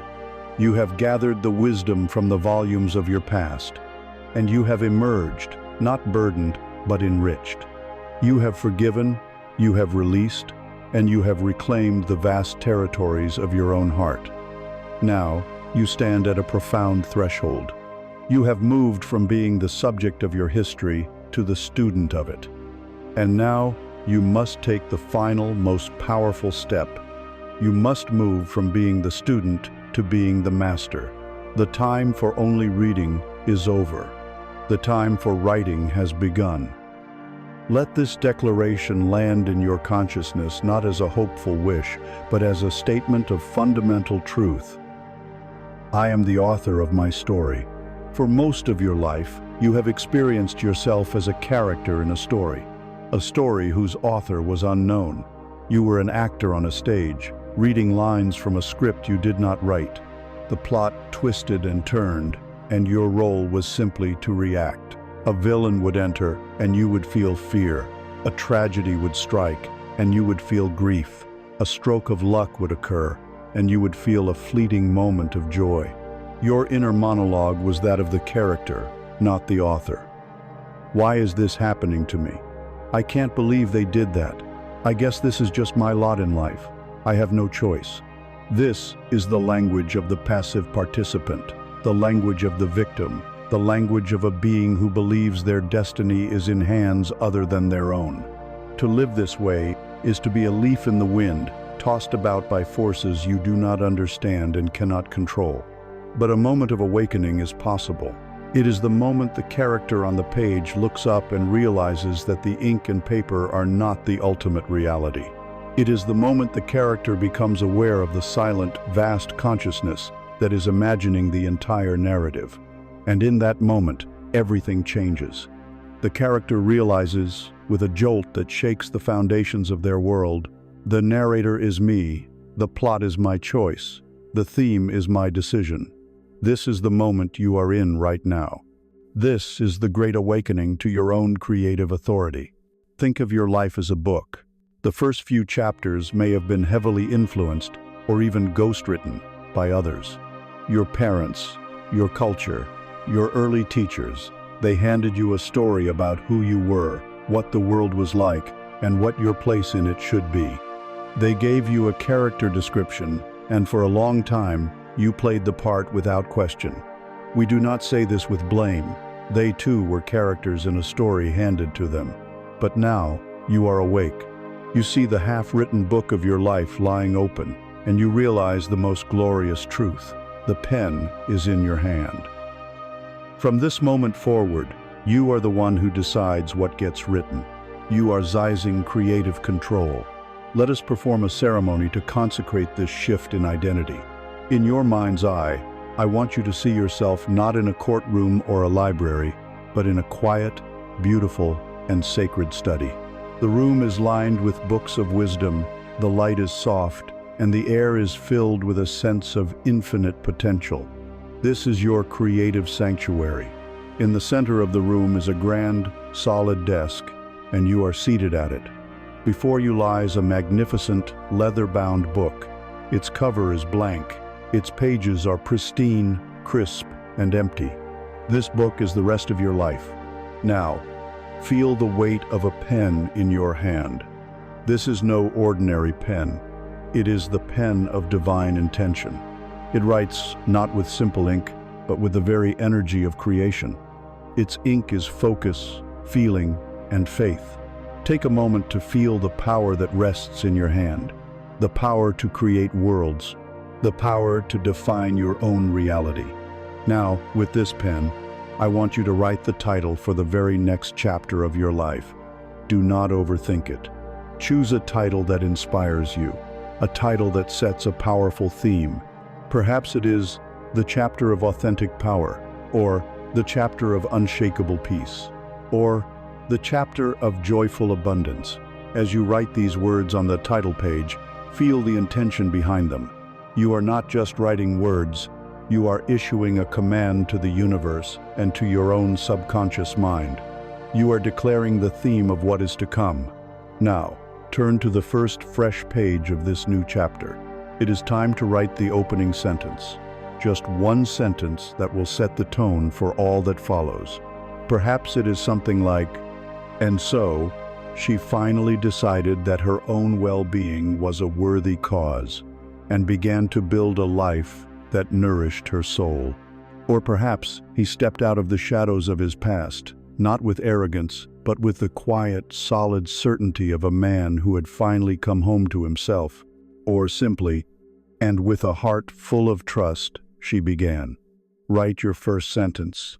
Feel the thrill of a new beginning. Feel the power of the author. With this power comes a profound responsibility. As the author of your story, you must relinquish the right to blame the other characters. If a character in your story is consistently bringing you pain, you have choices. You can write a new scene where your main character, you, communicates a new boundary. You can write a chapter where your main character bravely walks away. Or you can even write a new perspective for your main character, where they are no longer triggered by the other's behavior. The plot is your domain. You can no longer say, "He made me feel angry." As the author, you must say, "I wrote a scene in which I chose to have my character react with anger." The responsibility is entirely, gloriously yours. Your most important job as the author is the ongoing development of the main character, you. You must endeavor to write a character who grows in courage, in wisdom, in compassion, in resilience. When you write a plot twist that is challenging a setback, a loss, you do not do it to punish your character. You do it to reveal their strength. You do it to give them an opportunity to deepen their resolve and display their grace. Every event in your life, from this moment on, can be seen through this lens. How can I use this to develop my character into the hero of this story? And know this, no author gets it right on the first draft. There will be sentences you want to cross out, paragraphs that meander, and scenes that do not serve the plot. Do not despair. This is not failure. This is called editing. When something in your life doesn't go as planned, you simply take out your pen, start a new paragraph and write. And with the wisdom gained from that experience, she chose a new path. You are always one choice away, one sentence away from a new direction. You hold the pen. The pages are waiting. The ink of your divine intention is full and dark. You are no longer the character, waiting to see what happens next. You are the author, deciding what happens next. But every great author knows that to do their best work, they need a sacred space. They need a studio that is protected from interruption and unwanted influence. To protect the integrity of the story you are now writing, you must first protect the studio where the writing takes place. You must learn to set sacred boundaries. My boundaries are an act of self-love. You are the author of your story. You sit at the sacred desk of your own consciousness, the divine pen of intention in your hand, the blank pages of your future waiting to be filled. You have claimed your power, but this power, this ability to write a new reality, requires one non-negotiable condition, a sacred space in which to work. No great artist can create a masterpiece in the middle of a chaotic marketplace, with vendors shouting, crowds jostling, and strangers constantly demanding their attention and spilling ink on their canvas. To be the author of your life, you must first become the fierce guardian of your creative studio. This guardianship is practiced through the establishment of sacred boundaries, and you will learn to set them not as an act of aggression, but as the ultimate act of devotion to your own soul, guided by this truth. My boundaries are an act of self-love. For too long, you have been taught to misunderstand the nature of boundaries. You have been conditioned to believe that having them is selfish, that saying no is unkind, that protecting your own energy is an act of hostility. You have been trained to maintain an open-door policy for your soul, allowing anyone and everyone to wander in at will, track mud on your floors, take what they want, and leave their emotional trash behind. This conditioning is rooted in the lie of conditional worth. It is the voice of the inner people-pleaser, the part of you that believes, I must be endlessly available, agreeable, and accommodating. Otherwise, I will not be loved. My value is determined by my utility to others. And so you say yes when your body is screaming no. You smile when you feel like crying. You offer your time, your energy, and your attention until your own inner well is bone dry. Let us be clear about the devastating cost of this boundaryless existence. The first symptom is a state of chronic, soul-deep burnout. You feel perpetually depleted, moving through your days in a fog of exhaustion, because your precious life force energy is not your own. It is a public utility, available for anyone to tap into at any time. The second symptom is a slow poisoning resentment. You begin to feel a bitter, simmering anger towards the very people you are desperately trying to please.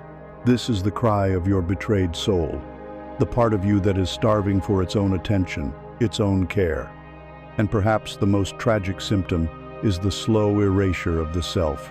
Your own needs, desires, and dreams become so habitually ignored that you forget what they even are. Your own inner voice becomes so faint you can no longer hear it over the clamor of others' demands. Your life ceases to be your own creation and becomes a patchwork quilt of other people's agendas. An ungoverned territory is always claimed by others. It is time to claim your territory. It is time to see boundaries not as aggressive walls, but as a beautiful, loving fence around a sacred garden. Your inner world, your peace, your emotional well-being, your creative energy, the new seeds of worthiness and joy you are planting this sacred garden. For years, it has been an open field, trampled and picked over by passers-by. A boundary is the act of building a beautiful, sturdy fence around this precious land. The purpose of this fence is not to express hatred for the world outside. The purpose is to express profound love and respect for the delicate, beautiful life that is growing on the inside. The fence is a declaration to yourself and to the world that says, what I am cultivating here is valuable. What I am growing here is sacred. What is inside this space is worthy of protection. And this fence has a gate. This is the crucial difference between a boundary and a wall. A wall is built from fear. It is high, opaque, and has no entrance. It is designed to keep everyone out, and it leads to a life of lonely isolation. A fence, however, is built from love and self-respect. You can often see through a fence, and most importantly, it has a gate, and you, the master gardener, have the only key. You are in complete, sovereign control of who you let in, for how long, and under what conditions. Some you may welcome into the center of the garden to sit with you. Others you may speak to for a few moments at the gate, and many you will simply smile at as they pass by, with no need to open the gate at all. This is not selfish, it is wise. It is the definition of a healthy, self-honoring relationship with the world. To build this fence, we must understand the different dimensions it protects. There are physical boundaries, which govern your personal space and your body. You have the right to decide who can touch you, when, and how. There are material boundaries concerning your possessions and finances. You have the right to say no when asked to lend what you are not willing to lose. There are time boundaries, which are among the most vital. Your time is the currency of your life. A boundary on your time is a refusal to overcommit. a refusal to let your schedule be dictated by the priorities of others. It is the sacred power of saying, "I'm not available at that time," without needing to provide a lengthy excuse. And then there are the deeper, more subtle boundaries, the emotional and energetic ones. An emotional boundary is the understanding that your feelings are yours and another person's feelings are theirs. You are not responsible for managing another person's happiness or absorbing their unprocessed anger or anxiety. You can be compassionate, you can listen, but you are not a dumping ground. A healthy way to honor this boundary is to ask for consent. Are you in a space to hear about something difficult I'm going through? This shows immense respect for the other person's garden. An energetic boundary is the act of protecting your inner peace from the pervasive negativity, cynicism, or gossip of the world. It is the conscious choice to disengage from conversations that drain you, to unfollow media that makes you feel anxious, to protect your mind as fiercely as you would protect your home. We must now speak of the practice itself, for setting a boundary is a skill, and for the compassionate soul, it can be a terrifying one. The act itself can trigger immense fear of conflict, fear of being disliked, fear of abandonment, and it can trigger profound guilt. Understand this, that guilt is a phantom. It is the death rattle of your old people, pleasing conditioning. It is a sign that you are doing something new and important. Your job is to learn to feel the guilt without acting on it, to let it be a visitor in your house without handing it the keys. The most effective boundaries are not angry explosions, but calm, clear statements of truth. There is a simple formula. It begins with I, not an accusatory you, but a self-responsible I. Follow this with a simple statement of your need or limit. I am feeling tired and need a quiet evening alone. I am not comfortable discussing that topic. I don't have the emotional capacity to take that on right now. Notice what is missing. There is no lengthy justification, no argument, no defensiveness, no elaborate explanation. You do not need to justify your need for peace. You do not need to defend your need for rest. You have the right to your own limits, full stop. Start by practicing this in low-stakes situations. Say no to an extra task you don't have time for. State a simple preference at a restaurant. Build your boundary muscle. Be prepared. When you first build your beautiful fence, the people who were most accustomed to trampling freely through your garden will test it. They will push on it. They will rattle the gate. They will try to make you feel guilty for building it. They will call you selfish or difficult. This is a predictable and necessary part of the process. It is a test from the universe. Your job is to hold firm, to calmly repeat your boundary, to trust in the sacredness of what you are protecting. This is the great filter of boundaries. Those who cannot or will not respect your fence will eventually get frustrated and wander off in search of more open, unprotected fields. This may feel like a loss at first, but it is a profound blessing. They are filtering themselves out of your life, creating space. And those who are meant to be in your life, those who truly respect and value you, will do something amazing. They will see your fence, they will honor it, and your relationship with them will deepen into a new landscape of authenticity and mutual respect. They will learn to love the real you, not the endlessly accommodating version you thought you had to be. Your fence is now built. The gate is in your sovereign control. Your sacred garden is finally safe from plunder. Inside this protected space, you have the peace, the clarity, and the energy to do the real work, the work of the author, the work of conscious creation. You can now turn your full attention to the soil of your own being, to carefully choose what truths you will plant, what thoughts you will water, and what beautiful new life you will cultivate. I choose thoughts that nourish me. You have built the sacred fence of your boundaries. Within this protected space, your creative energy is safe, your peace is preserved, and your soul has room to breathe. The studio of the author is now secure from unwanted intrusion. Now, we turn our attention from the integrity of the walls to the quality of the atmosphere within the room itself. For you can have the strongest fortress in the world, but if the air inside is filled with poison, you will never do your best work. The poison is the stream of unconscious, negative thinking. The antidote is the conscious selection of your thoughts. This is the practice of meticulous mental gardening, and it is guided by this powerful, active declaration: I choose thoughts that nourish me. For most of your life, you have likely believed you have little to no control over the thoughts that race through your mind. The mind can seem like a wild, untamable beast, a monkey mind that leaps from branch to branch, chattering endlessly with commentary, judgment, worry, and criticism. And for the most part, this chatter leans towards the negative. This is not a personal failing.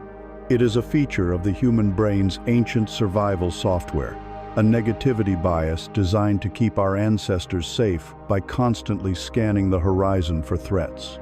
In the modern world, this outdated software no longer scans for predators in the grass.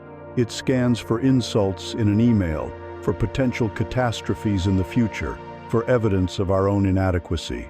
Left on autopilot, the mind will chew on worry and fear. The great sages have always known that the mind makes a wonderful servant, but a terrible master. To choose your thoughts is to gently, lovingly take the leash and move from being the servant of your mind to its master. Let us think of this in a simple, practical way. Your thoughts are a form of food. They are the diet you feed your soul, your spirit, your energy body. Every single thought you entertain is either junk food or it is nourishment. The junk food thoughts are readily available, highly addictive, and culturally approved. They are the thoughts of worry, of self-criticism, of gossip, of cynicism, of replaying worst-case scenarios.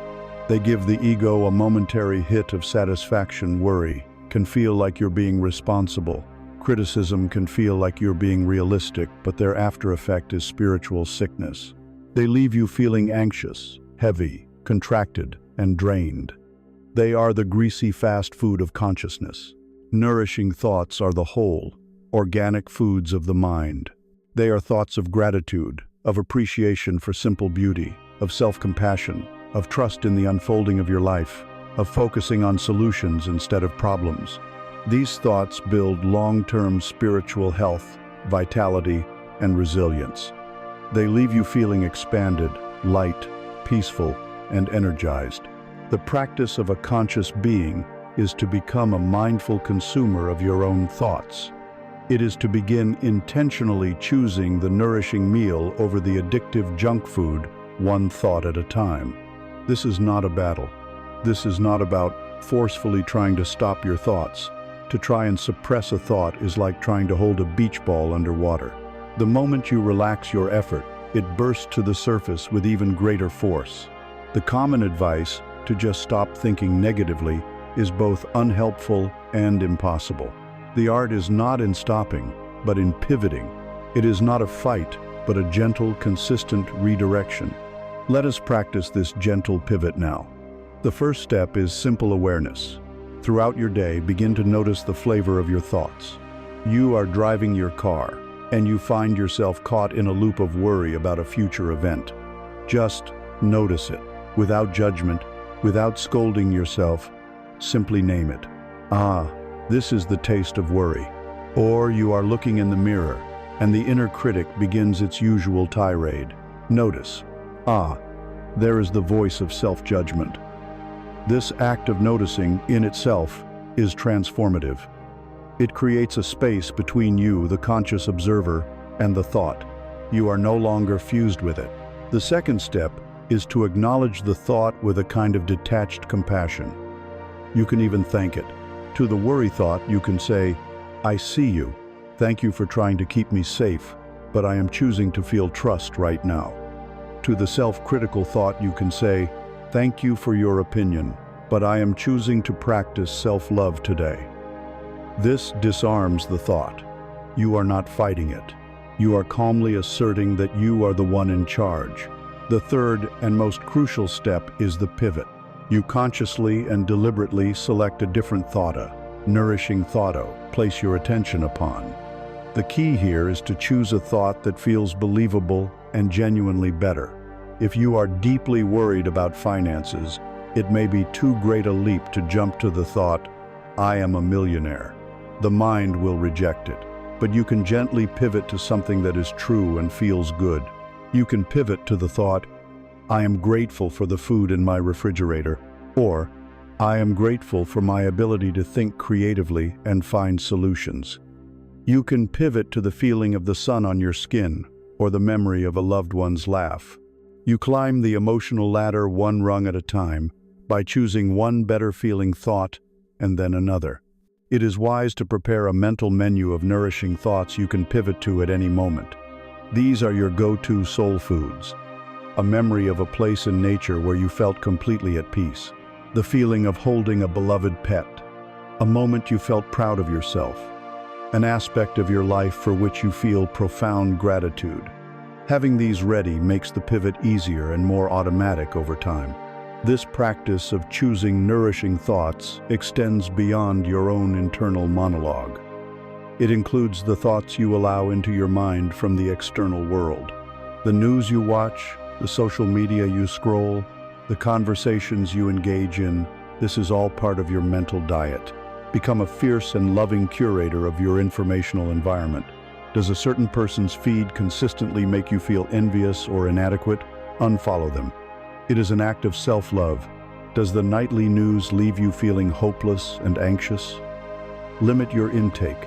Seek out sources of information that are empowering and uplifting. Do conversations with a certain friend always devolve into gossip or complaining? Lovingly steer the conversation to more nourishing topics, or politely limit your time with them. This is not about hiding from the world. It is about refusing to let your sacred inner space become a landfill for the world's negativity. I choose thoughts that nourish me. Let this be your constant, gentle reminder. This is a practice, not a perfect performance. There will be days when you find yourself consuming junk food thoughts for hours before you even notice. Do not despair. Simply notice. And in that next moment, make a different choice. Each time you consciously choose a thought of gratitude over a thought of lack, a thought of self-compassion over a thought of self-judgment, you are rewiring your brain. You are carving new neural pathways. You are strengthening your spiritual immune system. Over time, what once took great effort becomes your new nature. You will begin to lose your taste for the junk food. You will begin to actively crave that which nourishes your soul. As you consciously tend to the garden of your mind, planting seeds of peace and pulling the weeds of fear, you will begin to notice a beautiful synchronicity. The inner peace you cultivate begins to manifest as physical ease.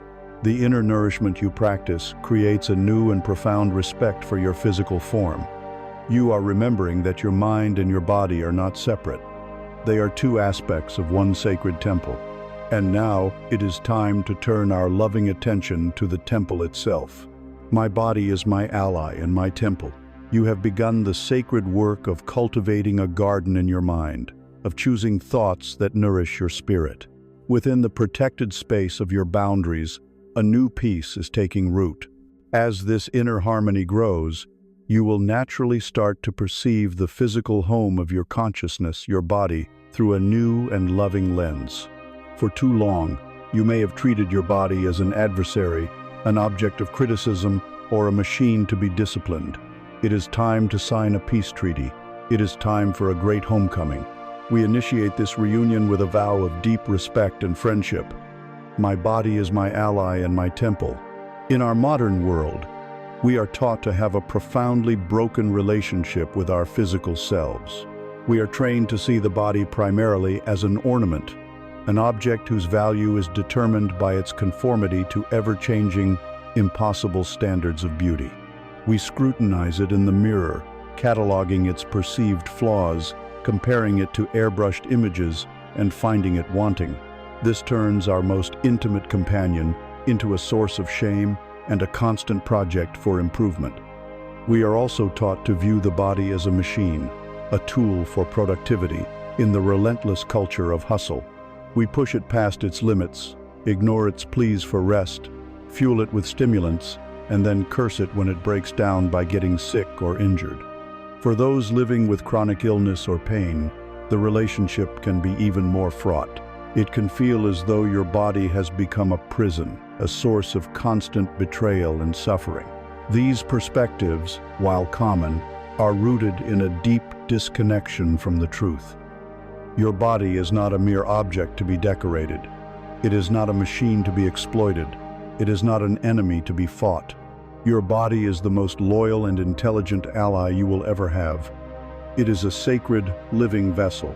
Imagine your consciousness, your spirit, as a traveler on a vast cosmic journey through this lifetime. Your body is the incredibly advanced, self-healing, and utterly faithful spaceship that was custom-built for your unique mission. It is your Earth suit, your connection to this beautiful planet. A wise traveler does not fight with their ship.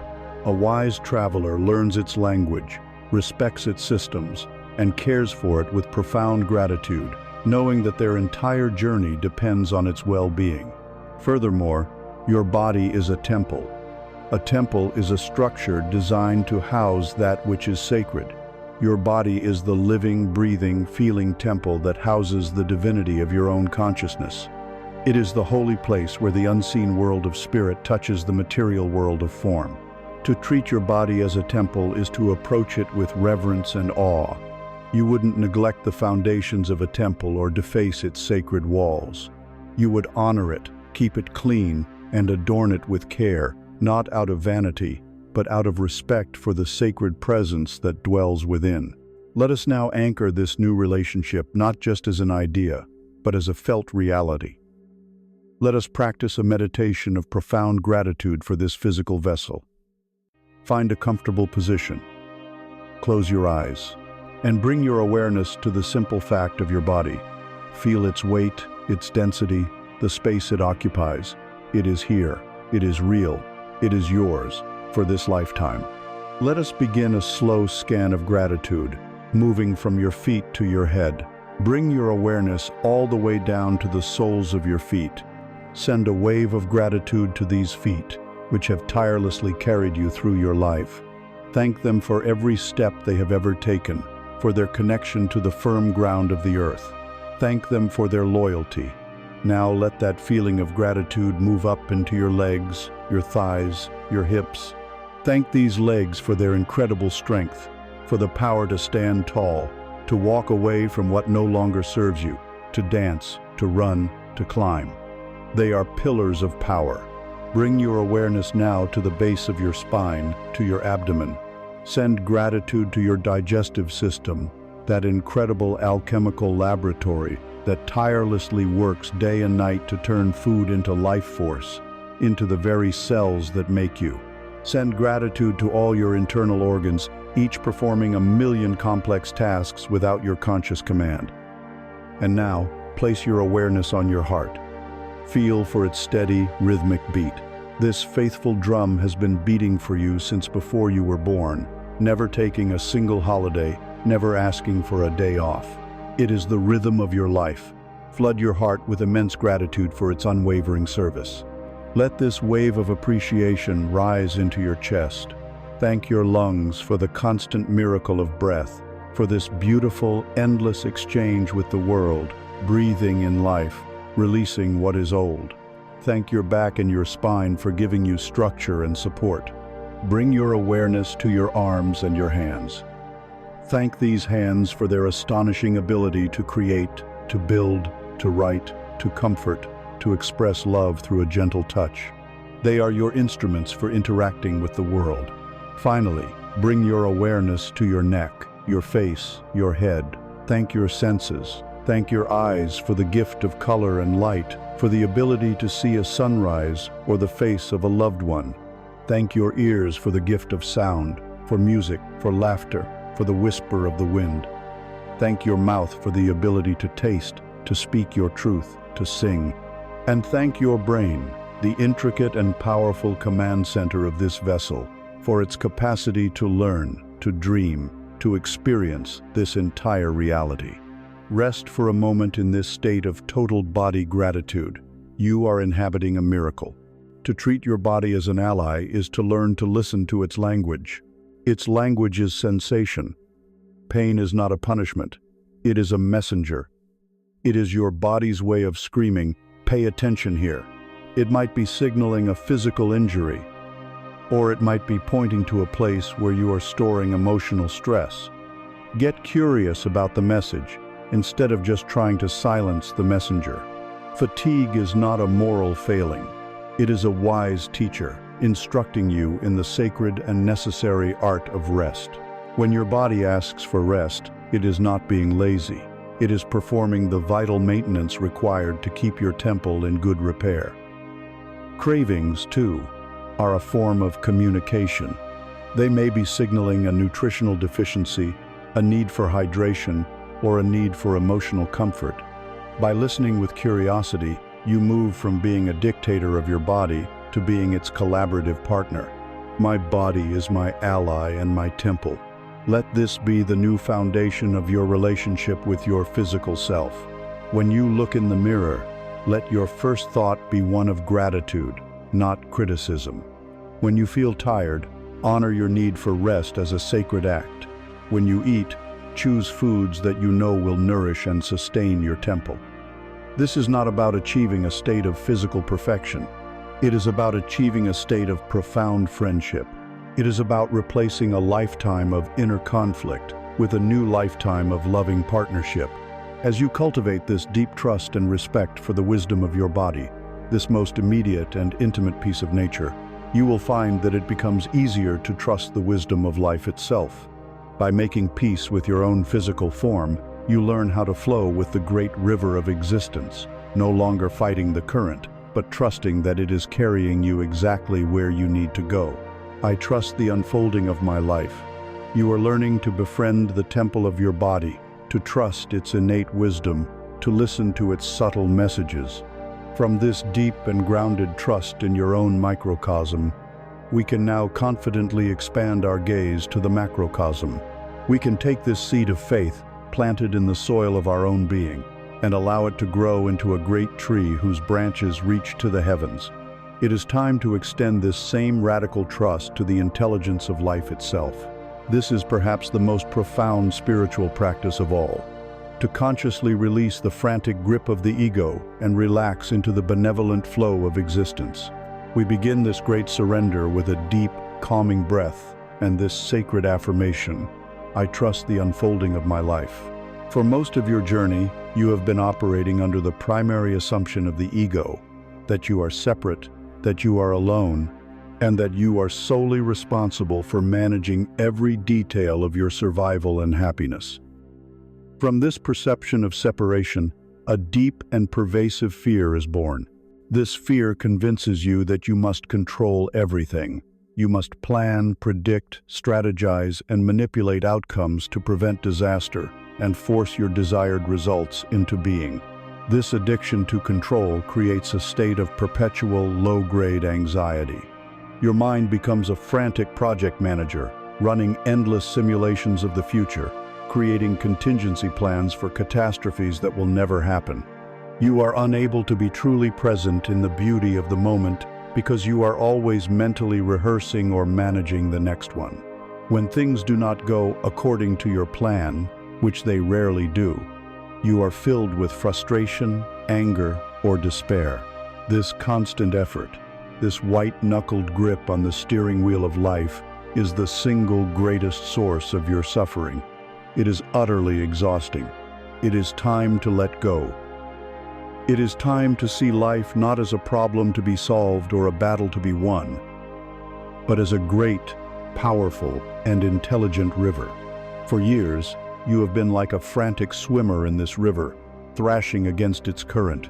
You have a specific spot on the opposite bank that your ego has decided is the right destination, and you have been exhausting all your energy trying to swim directly towards it, ignoring the powerful flow of the water. Or perhaps you have been trying to swim upstream, back to a place in the past where you felt safe. In either case, the experience is one of struggle, panic, and fatigue. You are fighting a force infinitely more powerful than you are, and you are losing. There is another way.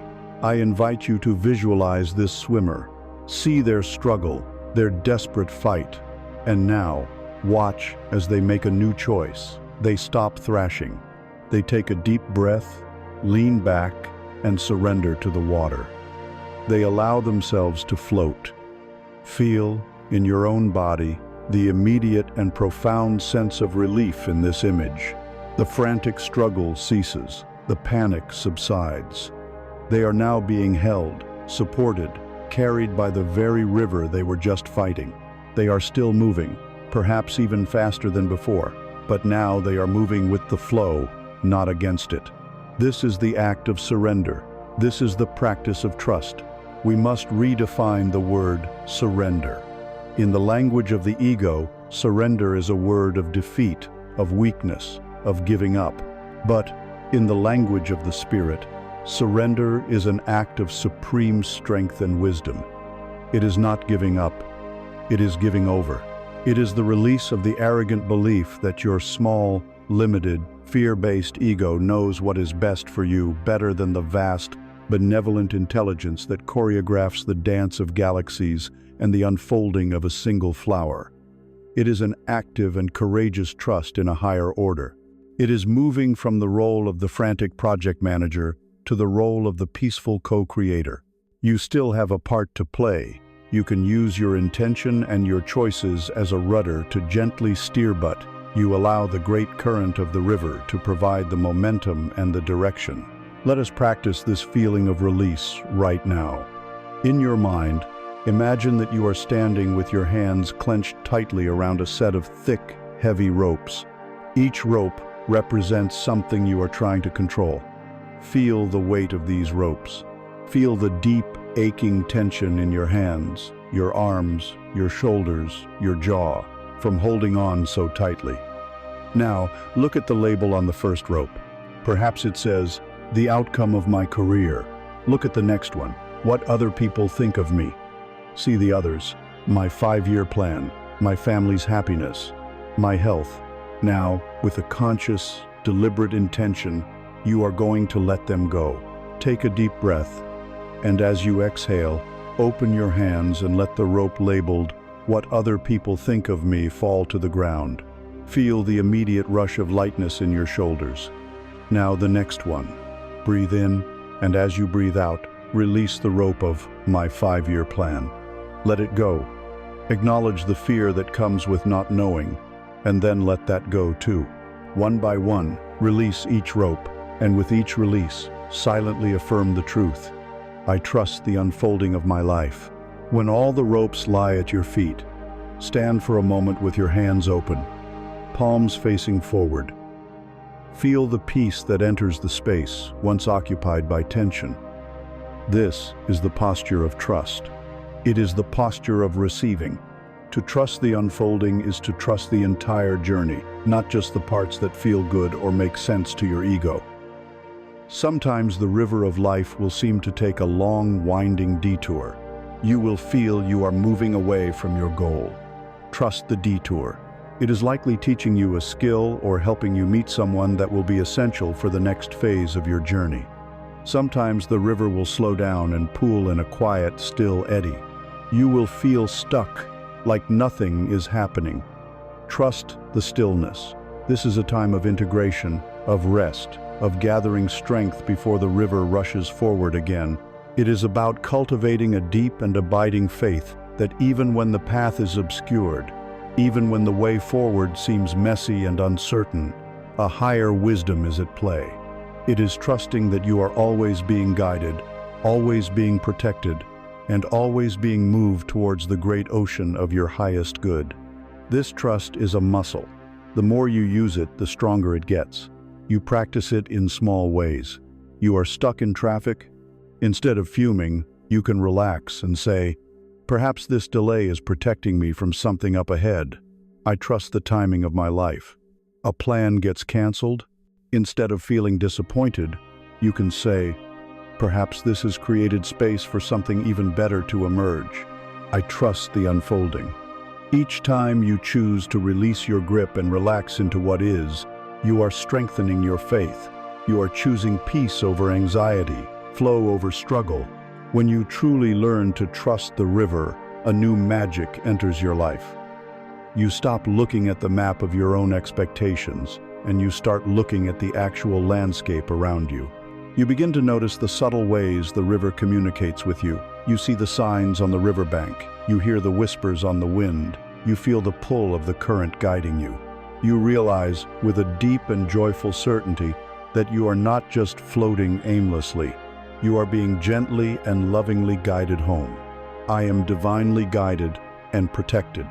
You are learning to trust the great river of life, to surrender your frantic struggle and float in its intelligent, benevolent current. As you practice this surrender, as you release the need to control, something miraculous begins to happen. You start to notice the subtle nuances of the flow. You realize you are not just being carried by an impersonal force. You are in a responsive relationship with the river itself. This is the shift from a philosophy of trust to a lived experience of intimacy with the divine. It is the realization that the intelligence of the universe is not just vast and impartial. It is also personal, loving, and intimately concerned with your journey. We anchor this profound homecoming with the words, I am divinely guided and protected. To trust the unfolding of life is the foundation. To feel divinely guided and protected is the beautiful house built upon that foundation. It dissolves the last, most painful illusion of the ego, the feeling of being alone. Your entire life, you have carried the quiet, existential weight of believing you must face the world by yourself. This belief is the source of your deepest fears, but it is not the truth. The truth is that a benevolent intelligence, which you may call God, Source, Universe, Life, or your higher self, is constantly with you. It is a presence that is woven into the very fabric of your being and the world around you. Your work is not to earn this guidance or to bargain for this protection. Your work is to simply quiet your mind enough to become aware of what has been there all along. Imagine you are walking a winding path at night. If you operate from fear, you feel you are in pitch darkness. You cannot see the way forward, so every step is filled with anxiety. You fear stumbling, you fear getting lost, you fear what lurks in the shadows. This is the state of feeling separate and unguided. Now, imagine that a soft full moon appears from behind the clouds. The moonlight does not illuminate the entire path all the way to the horizon. To see that much would be overwhelming. Instead, it casts a gentle silver light on the few feet of the path directly in front of you. It shows you exactly where to place your next safe step. And as you take that step, the light moves with you, illuminating the next one and the next. This moonlight is divine guidance. It does not always show you the final destination, but it always, without fail, gives you enough light for the step you are on right now. Your practice is to stop straining your eyes to see the distant future, and instead, to trust the light that is given for this one present moment. That is all the guidance you ever truly need. This guidance communicates with you in a language that is subtler than words. You must learn to listen with your whole being. The primary channel of communication is your intuition. It is that quiet, gut-level knowing that bypasses your logical mind. It is the feeling of rightness, of expansion, of peace that accompanies one choice, and the feeling of wrongness, of contraction, of anxiety that accompanies another. Your intuition does not shout, it whispers. It is the voice you can only hear when you have cultivated inner stillness. Guidance also speaks through the language of synchronicity. These are the meaningful coincidences that feel too perfect to be random chance. It is thinking of a long-lost friend, only to have them call you an hour later. It is asking the universe for a sign, and then seeing the same word or symbol 3 times in one day. It is opening a book to a random page and finding the exact answer to the question you have been holding in your heart. These are not mere accidents. They are winks from the universe. They are loving affirmations, saying, "Yes, I am here. Yes, you are on the right path. Keep going." To feel guided, you must become a student of these signs. You must walk through your life with a receptive, curious awareness, looking for the trail of breadcrumbs the universe is constantly leaving for you. This guidance can come through the words of another person, a line in a song you overhear, or even an image from a dream. The entire world becomes your oracle when you believe you are being spoken to. Let us practice tuning into this guidance now. In a state of quiet and peace, I invite you to bring a question to your heart. Let it be a gentle question, not a desperate demand. Something like, "What is the next right step for me regarding this situation?" Or simply, "Please show me the way." Now, do not look for an answer in your logical mind. Instead, bring your awareness into your body. Imagine one path forward. As you hold it in your mind, what happens in your body? Does your chest feel open and light? Is there a sense of ease? Now, imagine another path. What happens now? Does your stomach clench? Does your body feel heavy and tense? Your body is a profoundly accurate compass. It knows the direction of your truth. Learn to trust its nonverbal signals. Now, let us invoke the feeling of protection.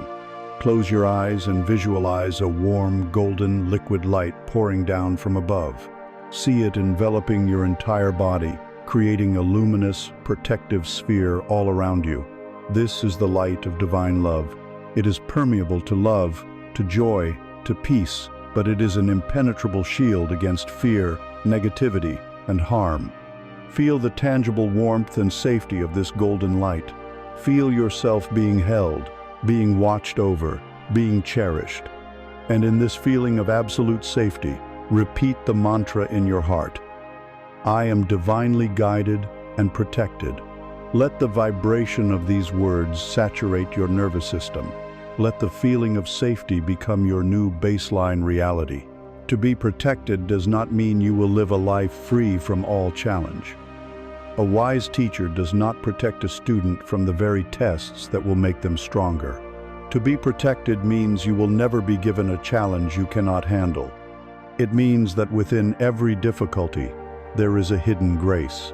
It means that no matter how dark the path may seem, you are never, ever walking it alone. It is the ultimate spiritual safety net.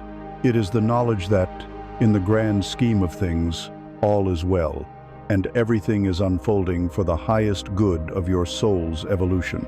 When you live from the certainty that you are divinely guided and protected, the frantic energy of fear and striving begins to dissolve. It is replaced by a calm, quiet confidence. You walk through the world with a new posture, a new grace. You are no longer a frightened orphan in a hostile world. You are a beloved child of the universe, walking a moonlit path, hand in hand with the divine. This new feeling state, this new inner posture of trust and peace, fundamentally changes the energy you broadcast. And this new frequency, by law, begins to reshape the very fabric of the reality you experience and attract. My frequency attracts my reality. You walk your path now with the quiet, unshakable confidence of one who is divinely guided and protected. You have moved from a feeling of separation to a feeling of intimate connection with the intelligence of the universe. This inner state of peace and trust is not merely a psychological comfort. It is a profound and powerful force. It is a signal. It is a broadcast. For you live, move, and have your being within a vibrational universe, one that is governed by a precise and immutable law. This law is the master key to all creation, the secret behind every manifestation, the engine that turns the unseen into the seen. To understand it is to reclaim your ultimate power. The law, in its elegant simplicity, is this: my frequency attracts my reality. Let this truth permeate your understanding. This is the great law of resonance. At the subatomic level, everything in the cosmos, from the most distant star to the chair you are sitting on, to the very thoughts in your mind, is simply energy vibrating at a specific rate or frequency. You are not a solid, static being. You are a dynamic field of energy, a complex symphony of vibrations. And the most crucial, overarching vibration that you emit, your personal frequencies, determined by your dominant, habitual, emotional state. Your feelings are the language the universe understands with perfect clarity. They are the signal you are broadcasting 24 hours a day. For too long, the popular understanding of this law has been distorted. You have been told that if you simply want something badly enough, the universe will deliver it. This has led to frustration and disillusionment for millions, because the universe does not respond to what you want. It responds to what you are. The very feeling of wanting is a powerful broadcast of lack. To want something is to affirm, on a vibrational level, that you do not have it. The feeling of longing is a low-frequency signal that can only attract more circumstances that will give you reasons to feel longing. You do not attract what you want. You attract who you are being. You attract your vibrational signature. This is the most important distinction to grasp on the path of conscious creation. Your reality is not a reflection of your desires, it is a reflection of your frequency. To master this law, we must first understand the spectrum of frequency. Imagine a great vibrational ladder, or scale. At the very bottom are the lowest, slowest, heaviest frequencies. These are the emotions of shame, guilt, apathy, and grief.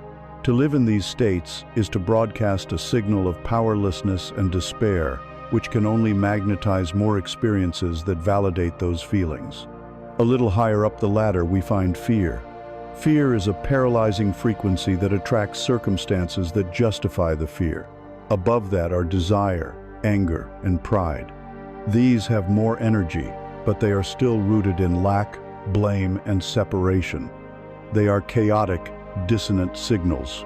As we continue to climb, we reach a crucial turning point, the frequency of courage. Courage is the decision to face fear and to choose a different path. Above courage, we find neutrality, a state of calm acceptance, then willingness, an openness to new possibilities, and then hope, the first glimmer of light that things can get better. These middle frequencies are the essential pivot points that allow us to begin deliberately shifting our reality. At the top of the ladder are the high, fast, light frequencies. Here we find optimism and contentment. And above them, the great power states of being, gratitude, which is a signal that you already have enough, thereby attracting more to be grateful for. Love, the ultimate cohesive and harmonious frequency that binds the universe together. Joy, a vibrant broadcast of pure, positive energy. And peace, the state of ultimate alignment and trust. To live with these emotions as your dominant state is to become a powerful magnet for miracles, for grace, for everything you consider to be good. Your work as a conscious creator is not to try and be happy every single second. That is unrealistic. Your work is to become aware of your current position on this vibrational ladder and to gently, deliberately practice reaching for the next highest rung again and again until you have raised your entire habitual set point. Think of yourself as a magnificent, living broadcast tower. Your physical and energetic body is the tower itself, a powerful transmitter. Your thoughts and beliefs, which we have worked on, are the programming, they are the content, the information that you have decided to broadcast. But thoughts alone are a weak signal. The truly powerful component of your broadcast system is your heart, the center of your feeling world. Your feelings act as a massive amplifier. They take the signal of a thought and they blast it out into the quantum field with immense power. This is why you can repeat a positive affirmation 1,000 times. But if you do not feel its truth, nothing changes. The universe is not listening to the word. It is responding to the feeling, frequency, behind the word. This explains why manifestation can often feel confusing or inconsistent. It is because most people are broadcasting mixed signals. You might think the thought, "I am prosperous and abundant," but simultaneously feel the deep, gut-level feeling of worry about paying your bills. The universe, in its wisdom, ignores the weak, unamplified mental signal and responds with perfect precision to the powerful, amplified emotional signal of worry. The feeling always wins. Therefore, your primary creative work is to bring your thoughts and your feelings into alignment. It is the practice of generating the emotional frequency of your desired reality before it has arrived in your physical world. All the spiritual tools, meditation, visualization, affirmations, gratitude lists are not magic tricks. They are simply techniques for tuning your own frequency. They are vibrational exercises designed to help you feel the way you want to feel. Now, let's make this practical. How does one manage their frequency on a daily basis? It begins with intention. Most people wake up, immediately grab their phone, and plug their consciousness into the chaos of the world's frequency. The news, the emails, the social media notifications. They allow the outside world to dictate their inner state from the very first moment of the day. A conscious creator does the opposite. Before you engage with the world, engage with yourself. This is your morning tune-up. Spend just 5 minutes before doing anything else, deliberately cultivating a high-frequency state. Put your hand on your heart and think of 3 things you are genuinely grateful for. Feel the warmth of that gratitude. Fill your body. You are intentionally setting your vibrational dial to a high frequency before you even get out of bed. You are starting your day as a powerful broadcaster, not a passive receiver. Throughout the day, practice the art of reaching for a better feeling thought. This is the most practical skill you can develop. First, get in the habit of checking in with yourself.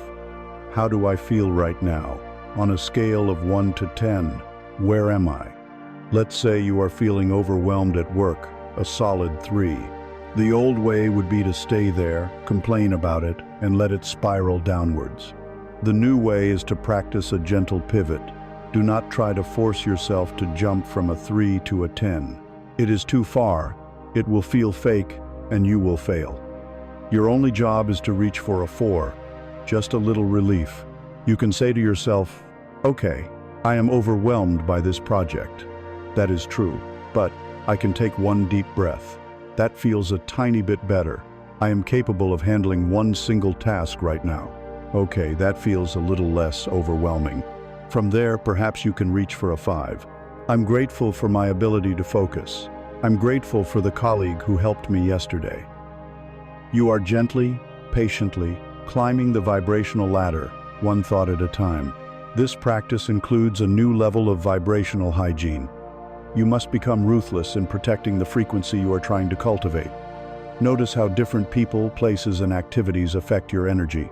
If scrolling a certain app always leaves you feeling drained and envious, love yourself enough to limit it or delete it. If conversations with a certain person are always centered on blame and complaint, love yourself enough to lovingly limit your exposure. This is not about judgment. It is about recognizing that you are a finely tuned instrument, and you have a responsibility to keep yourself in tune. Your primary purpose is no longer to chase after things in the outer world. Your purpose is to tend to the garden of your own inner world, to manage your own state of being. You are not trying to get joy, you are trying to be joy. You are not trying to get love, you are trying to be love. You are not trying to get abundance, you are trying to be the feeling of abundance. When you master your inner state, the outer world has no choice but to rearrange itself to match you. This is the great shift from effortful doing to powerful being. Action is still a part of life, but now it is inspired action, taken from a high-frequency state, which is joyful, effortless, and exponentially more effective. When you live with this understanding, you are no longer a victim of circumstance. You are the vibrational architect of your life. You recognize that every moment is a choice of frequency. And as you become more adept at consciously choosing your broadcast, you begin to sense that the universe is not just a neutral field responding to your signal. You begin to feel a friendliness in the field, a desire to meet you halfway. You realize that the universe is actively listening, waiting, and deeply, profoundly eager to conspire in your favor. The universe conspires in my favor. You are becoming the master of your own frequency, the conscious architect of your vibrational reality. As you learn to hold a high-frequency state of peace, love, and trust as your habitual home, you begin to perceive a profound shift in the world around you. The mirror of reality doesn't just reflect your own light back to you, it seems to amplify it. The echo doesn't just return your song, it returns it as a beautiful harmony. You begin to sense that the quantum field is not merely a neutral, obedient servant. It is a field of infinite intelligence, and that intelligence is friendly. This is the moment you graduate from being a scientist who uses a universal law to being a lover engaged in a cosmic dance. You are ready to embody the most joyous and powerful belief a human can hold. The universe conspires in my favor. For most of human history, and likely for most of your own life, you have been conditioned to believe in one of two paradigms. The first is that the universe is hostile. This is the story of struggle, of scarcity, of survival of the fittest. It is the belief that life is inherently difficult, that you must fight for every scrap, protect what is yours with vigilance, and view others with suspicion. The second, slightly more evolved paradigm is that the universe is indifferent. It is a vast, cold, clockwork machine running on impersonal laws. It does not care if you succeed or fail, if you are happy or sad. You are a tiny, insignificant speck, utterly alone in its silent, mechanical expanse. The great secret is that both of these are belief systems, not objective truths. And because your frequency attracts your reality, if you believe the world is hostile, you will magnetize struggle and conflict. If you believe the world is indifferent, you will magnetize experiences of loneliness and meaninglessness. There is a third option. An option so radical, so powerful, that it can transform your life from the inside out. It is the conscious choice to adopt the belief system of the mystic, the sage, the enlightened master. It is the choice to believe that the universe is benevolent, that it is a living, conscious, intelligent entity, and that it is fundamentally, unequivocally on your side. In this paradigm, the universe wants you to succeed. It wants you to be happy. It wants you to heal, to grow, and to express the fullness of your unique gifts. Your joy is its joy. Your expansion is its expansion. This is not a naive, childish fantasy. It is the most strategic and powerful alignment you can possibly make, in alignment with the very creative force of life itself. To live in the old paradigms is like trying to dance a complex waltz all by yourself in a dark and crowded ballroom. You are constantly on guard, trying not to bump into others, trying to remember all the steps, feeling awkward, isolated, and exhausted. To embrace this new paradigm is to suddenly realize that the most graceful, loving, and skilled dance partner imaginable is standing before you with an outstretched hand, inviting you to dance. This partner is the universe. It knows the music of your soul perfectly. It knows every step of the dance you were born to live. This dance of life is a beautiful interplay of leading and following. When you set a clear intention, when you take courageous action, you are leading the dance. This is the masculine principle of doing. But then there will be moments when your divine partner dips you low, or spins you in a direction you did not expect. This is the moment to surrender, to trust, to allow yourself to be led. This is the feminine principle of being and receiving. A truly beautiful dance is a seamless flow between these two. You no longer have to carry the crushing burden of doing it all yourself. You have a partner who will always catch you, always support you, always make you look graceful, even when you miss a step. How do you begin to believe in this beautiful conspiracy? You start by actively looking for the evidence. You become a detective for divinity, a collector of kindness. You must consciously retrain your brain, which is wired to look for threats, to start looking for support. A simple daily practice is to ask yourself this question every evening. Where did the universe conspire in my favor today? At first, you may only notice small things. Finding a perfect parking spot when you were in a hurry, a green light on every corner, the perfect song playing on the radio just when you needed to hear it. Do not dismiss these as mere coincidences. Reframe them. See them as what they are, love notes from the universe, winks, encouraging nudges. They are your dance partner, squeezing your hand gently, reminding you, I'm here, I've got you. As you practice this good finding, your perception will shift. You will start to see the conspiracy in bigger things. A project that failed spectacularly, which you now see was a necessary no that redirected you to your true passion. A relationship that ended painfully, which you now recognize, cleared the space for the person who was truly right for you. You begin to understand that a closed door is not a punishment. It is a loving redirection from your cosmic partner, who can see the whole dance floor and knows that a far better path awaits you just around the corner. A problem is no longer a crisis. It is a divine setup. It is the universe giving you the perfect set of circumstances to discover a strength or a wisdom within you that you did not know you possessed. Let's practice feeling this truth right now. Close your eyes. Take a deep, relaxing breath. I want you to travel back in your memory to a time in your life when you were facing a great challenge. A time you felt lost, scared, and alone.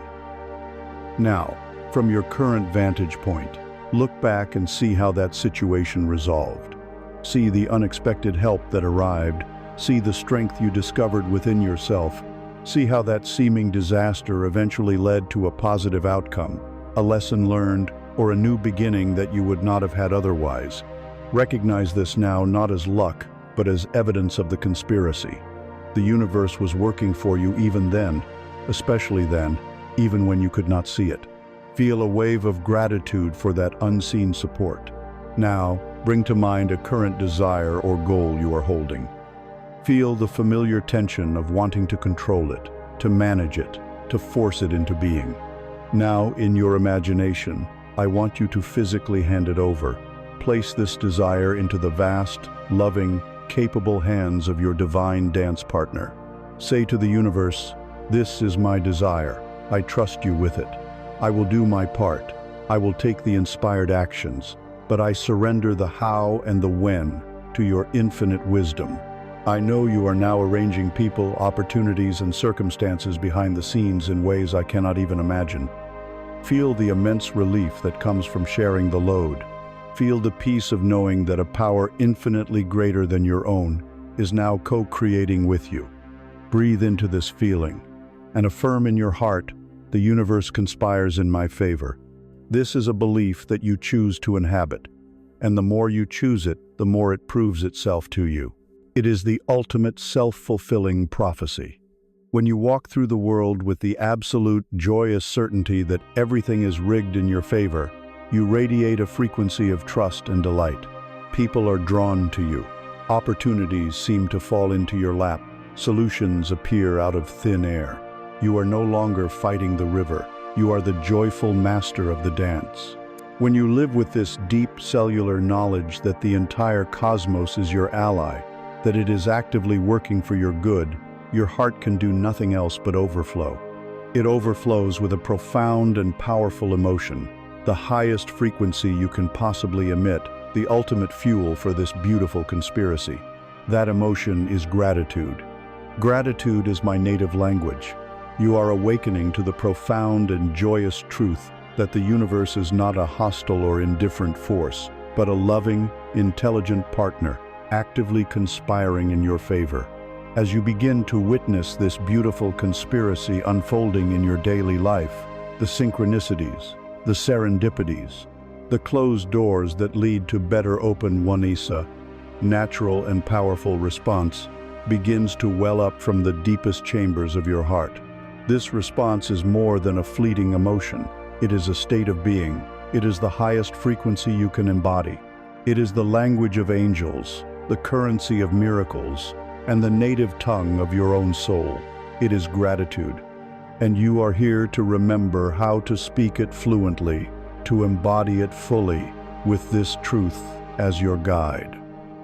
Gratitude is my native language. For most of your life, you have likely mistaken politeness for gratitude. We are taught to practice a form of transactional gratitude. Someone gives you a gift, and you say, "Thank you." Someone does you a favor, and you express your appreciation. This is good and kind, but it is a superficial form of the real thing. It is gratitude that is contingent upon receiving something first. It is a reaction to an external event. The gratitude we are speaking of here is not a reaction. It is a cause. It is not a polite thank you for what you have received. It is a profound state of being that magnetizes more blessings to you. It is a conscious, deliberate choice to appreciate what is, right now, in this moment, without needing anything in your external world to change. This is embodied gratitude, and it is the master key to joyful creation. Think of gratitude as pure sunlight for the soul. The sun does not discriminate. Whatever it shines upon, it nourishes. It illuminates. It encourages growth. Your focused attention is a powerful beam of energy, and when you infuse that beam with the quality of gratitude, it becomes like sunlight. Whatever you shine this light of gratitude upon, it flourishes. If you shine it upon the small amount of money in your bank account, focusing not on what is missing but on what is there, your feeling of abundance begins to grow, and you vibrationally align with more. If you shine the light of gratitude upon your body, you cease to fixate on its perceived flaws and begin to marvel at the miracle of its functioning. Your body, feeling this loving attention, responds with greater vitality. If you shine the light of gratitude upon a challenging relationship, you force your mind to search for the hidden gifts, the lessons in patience or forgiveness it is teaching you, and the energetic dynamic of that relationship begins to transform. Gratitude is the ultimate alchemical agent. It has the power to turn lack into abundance, resentment into wisdom, and simple existence into a miracle. From a vibrational perspective, gratitude is the most powerful frequency you can emit.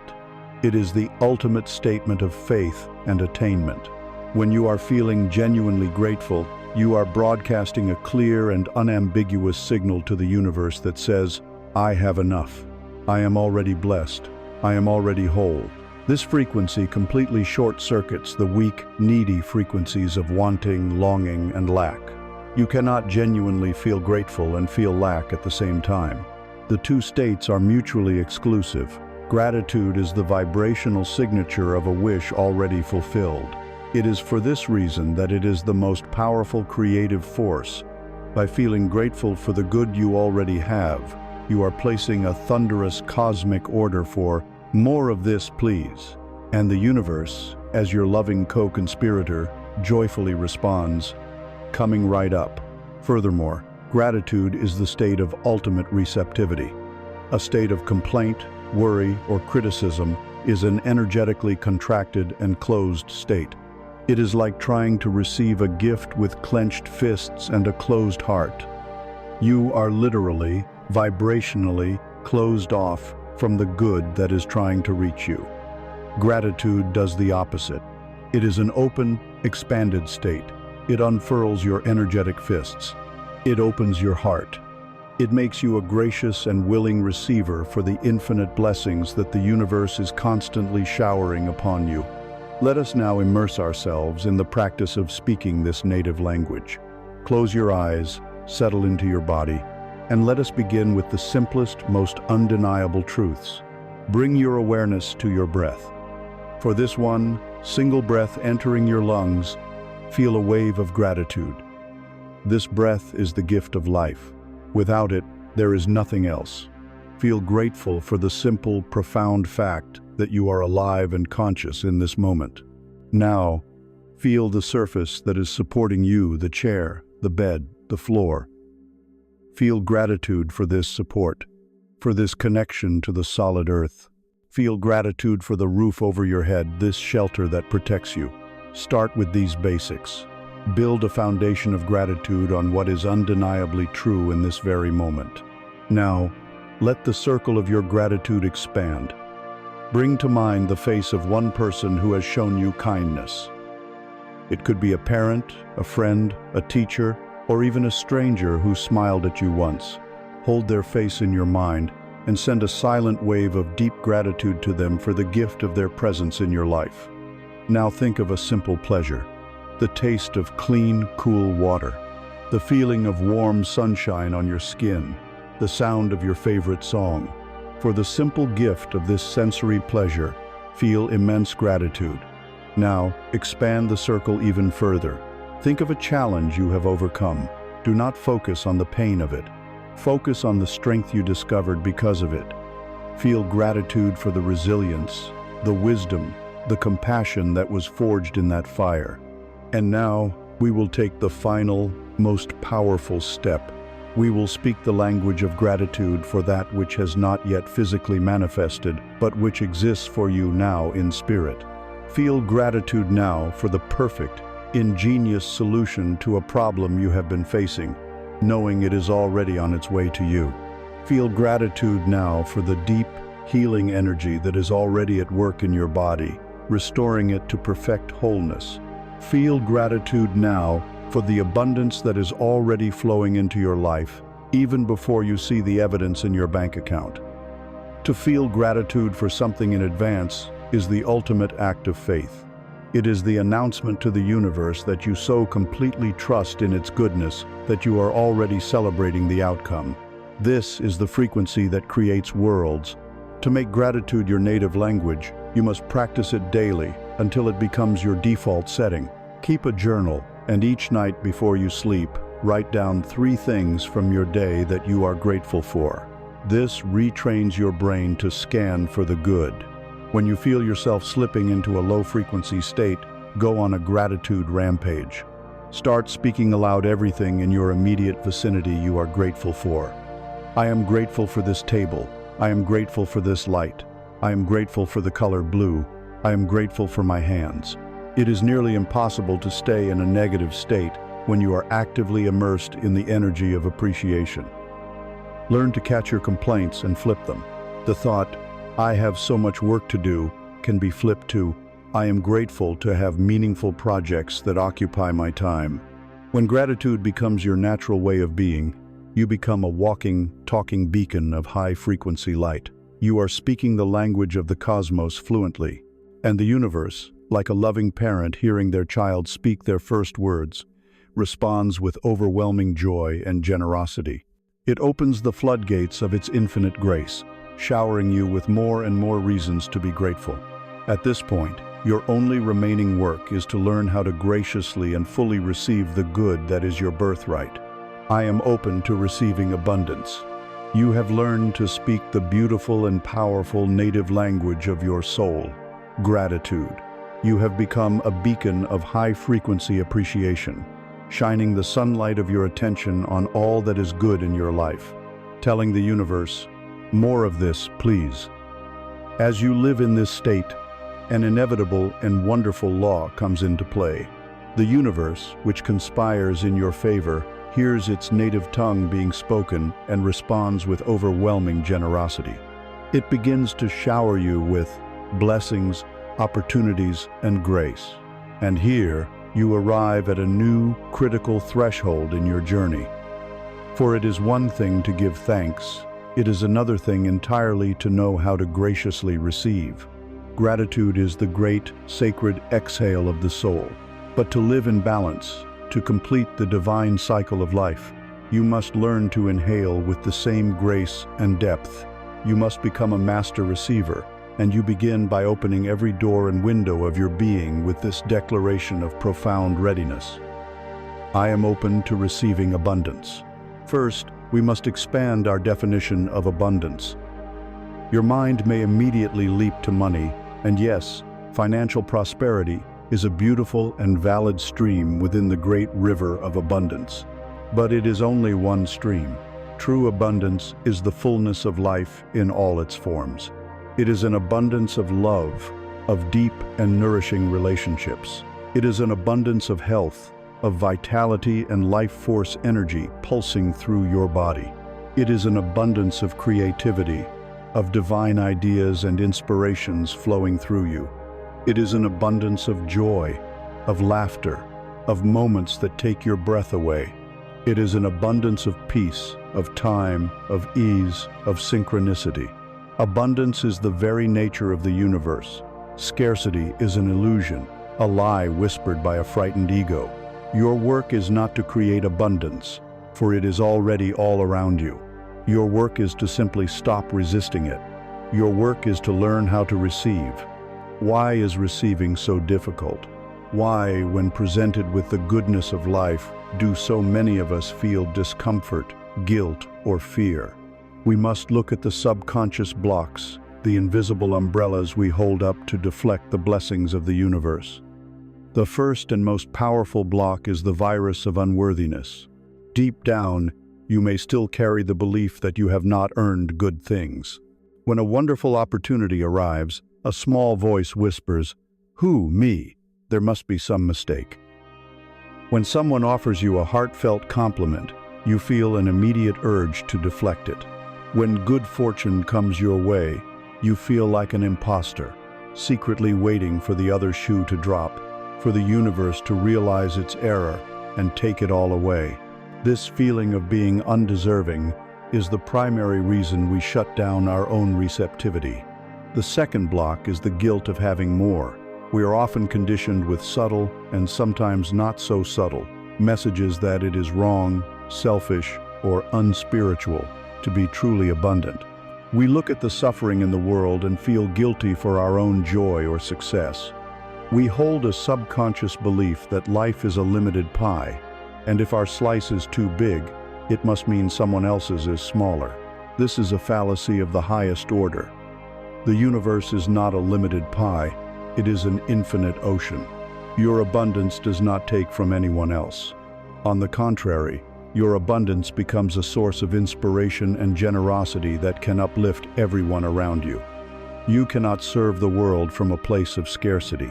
To hold yourself in lack as a strange form of solidarity with those who have less is a profound misunderstanding of spiritual law.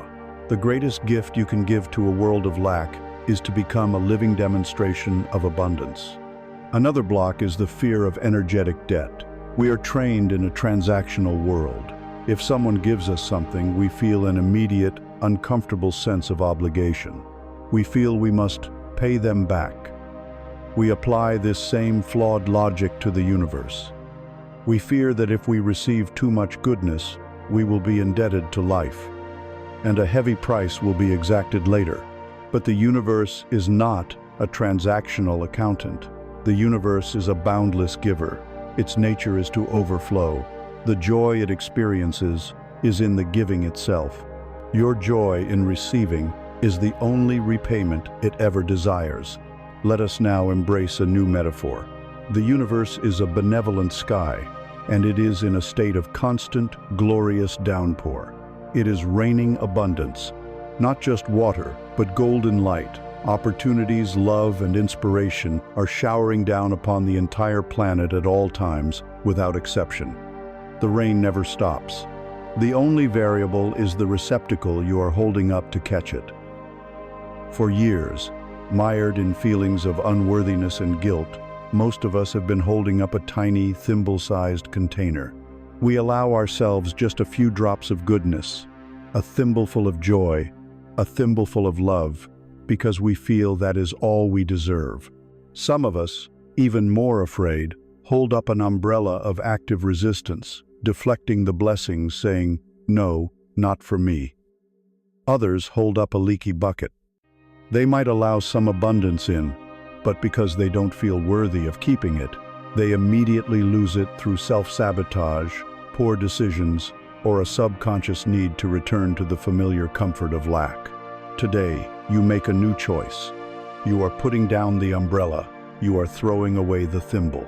You are sealing the leaks in your bucket, and instead, you are placing all around you vast, beautiful, empty vessels ready to be filled to overflowing. You are declaring with your entire being that you are ready, willing, and worthy to receive the infinite goodness that is your birthright.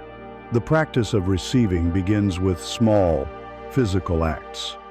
It begins with learning how to accept a simple compliment.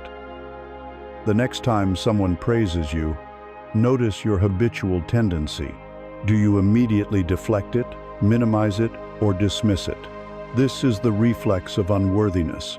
Instead, I invite you to try a new practice. Pause, take a breath, look the person in the eye, and with a small, genuine smile say, "Thank you." I receive that. Feel the words. Feel yourself actually letting the positive energy in, instead of batting it away. This simple act, practiced consistently, can begin to rewire your entire nervous system for receptivity. Let us now deepen this with a meditation. I invite you to close your eyes and visualize yourself standing in a wide, open, beautiful field. Above you is a luminous, golden sky. And now you see and feel a gentle rain beginning to fall. But this is not water. It is a warm, golden, sparkling rain of pure abundance. Feel it on your skin. As it begins, notice your first instinct. Are you holding an umbrella? Are you cowering? Just notice, without judgment. Now, consciously make the choice to put the umbrella down. Let it fall to the ground. Stand in the rain and feel its warmth. Now look around you. All around you, you begin to place huge, beautiful, ornate vessels. Some are clay pots, some are crystal bowls, some are golden chalices. They are all empty and ready. Now, simply witness. Watch as the golden rain fills every single vessel to the brim and then begins to overflow, nourishing the very ground beneath your feet. Listen to the beautiful sound of this infinite downpour. Feel the utter joy and peace of knowing there is more than enough. There will always be more than enough. Breathe in this feeling of limitless supply and say in your heart, I am open to receiving abundance. To live this truth is to practice the art of savoring. When you eat a delicious meal, do not rush through it. Savor every bite. This is receiving abundance. When you slip into a comfortable bed at night, luxuriate in the feeling of warmth and safety. This is receiving abundance. When you experience a moment of peace or beauty, let it fill you completely. This practice of consciously enjoying the good things in your life teaches your body and your subconscious mind that it is safe and wonderful to receive. Finally, understand the sacred cycle of abundance. This is not about greedy hoarding. It is about becoming a clear and powerful channel for the universe's grace. The first rule of being a good channel is that you must allow your own vessel to be filled first. You cannot serve from an empty cup. It is not selfish to fill your own cup. It is a prerequisite for a life of joyful service. When your own vessels are full and overflowing, you can then give to the world freely, joyfully, from your surplus, not from your essence. The universe does not want you to be a martyr. It wants you to be a fountain. By declaring yourself open to receiving, you are giving a great gift back to the universe. You are completing the divine circuit of giving and receiving. You are saying yes to life. When you become a master at receiving the infinite abundance of the universe, you will inevitably realize that this tremendous inflow of love, energy, and resources is not just for you. It is flowing to you so that it may flow through you in the service of a purpose greater than yourself. I am a channel for a purpose greater than myself. You have walked the sacred path of healing and remembrance. You have journeyed inward through the valleys of forgiveness and the mountains of self-worth. You have learned the laws of creation, the language of vibration, and the joy of a cosmic partnership. You have learned to speak the native tongue of gratitude, and in doing so, you have opened yourself to receive the infinite abundance of the universe. Your cup, which was once empty or filled with the bitter waters of the past, is now overflowing with golden light.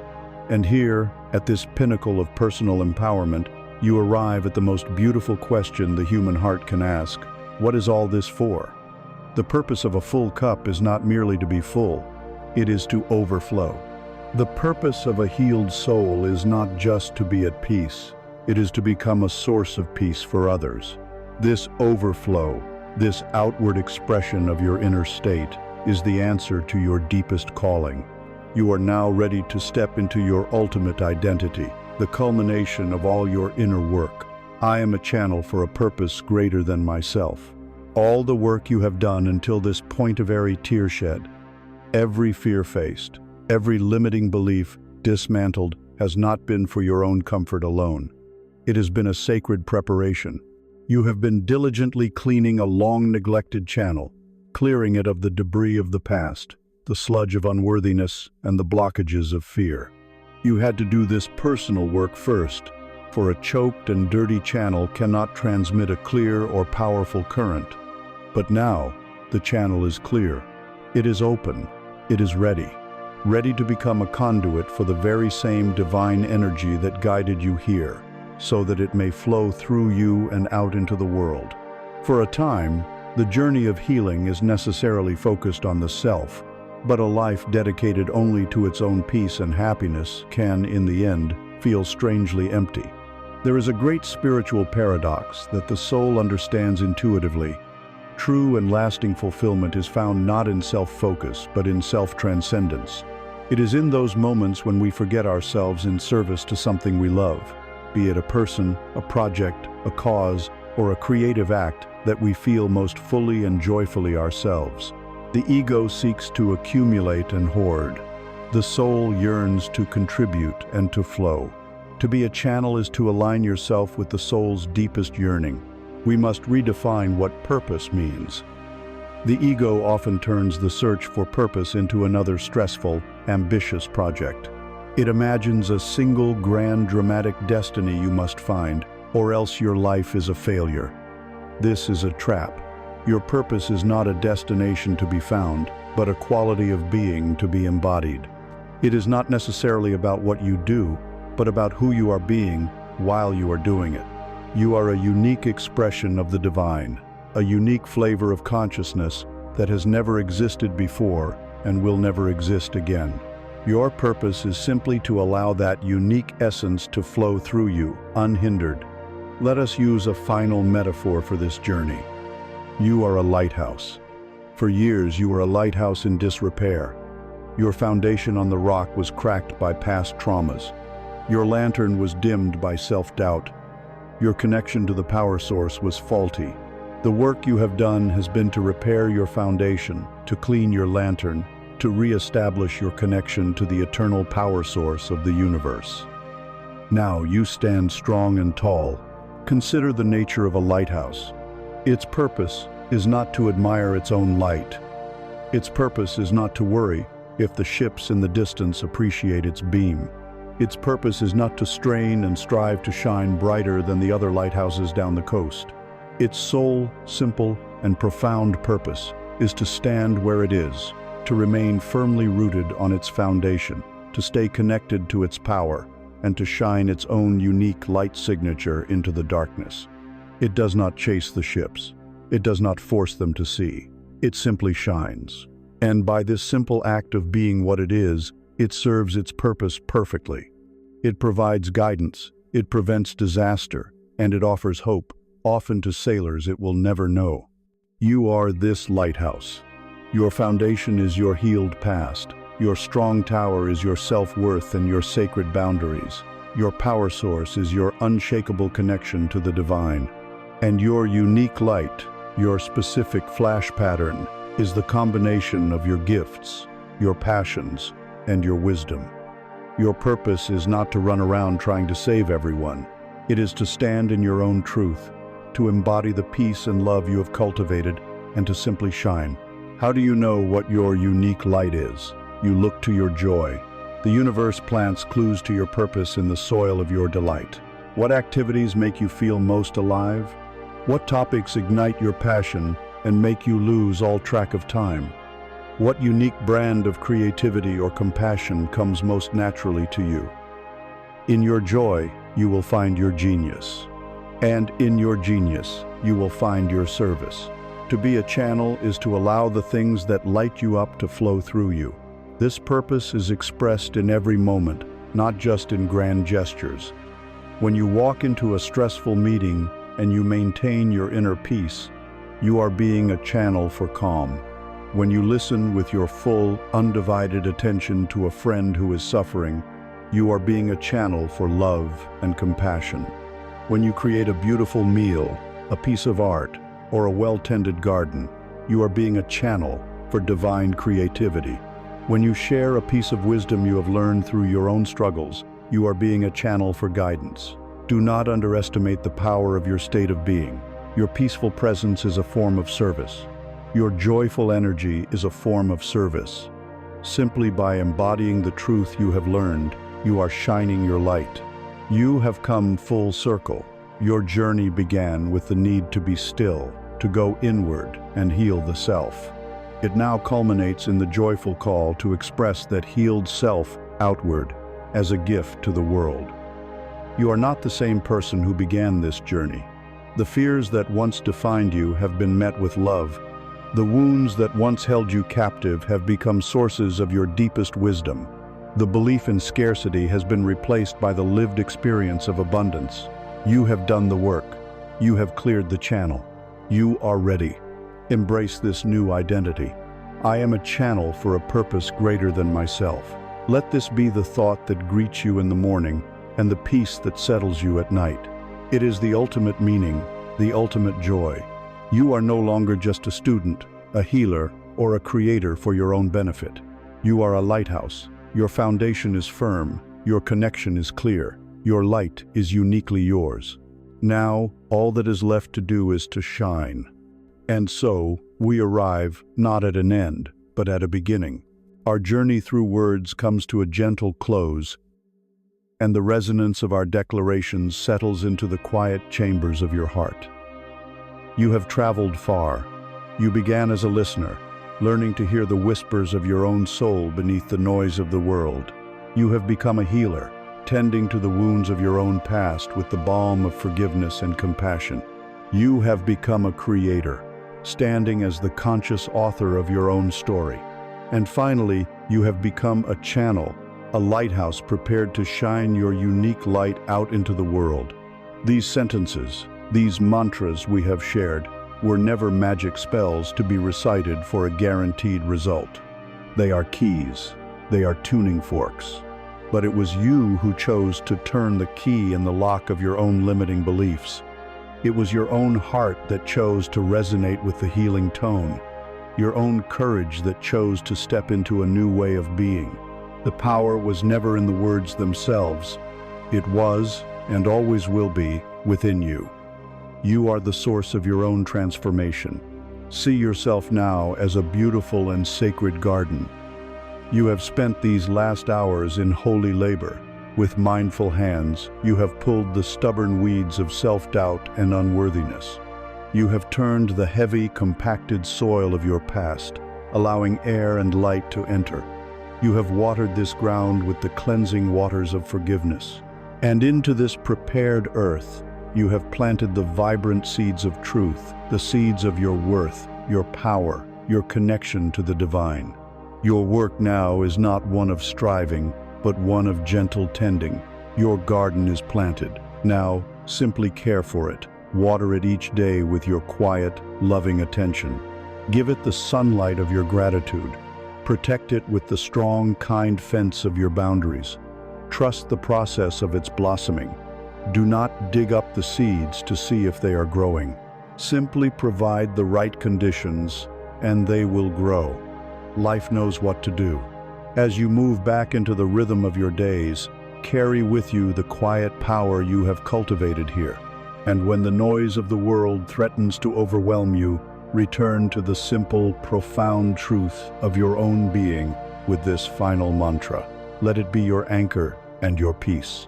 I listen to the wisdom of my body and the whispers of the universe. I heal through compassion and conscious choice. I am a worthy, creative, and purposeful expression of life itself. Rest in this knowing. Let it be your foundation. Let it be your peace. Now, simply be.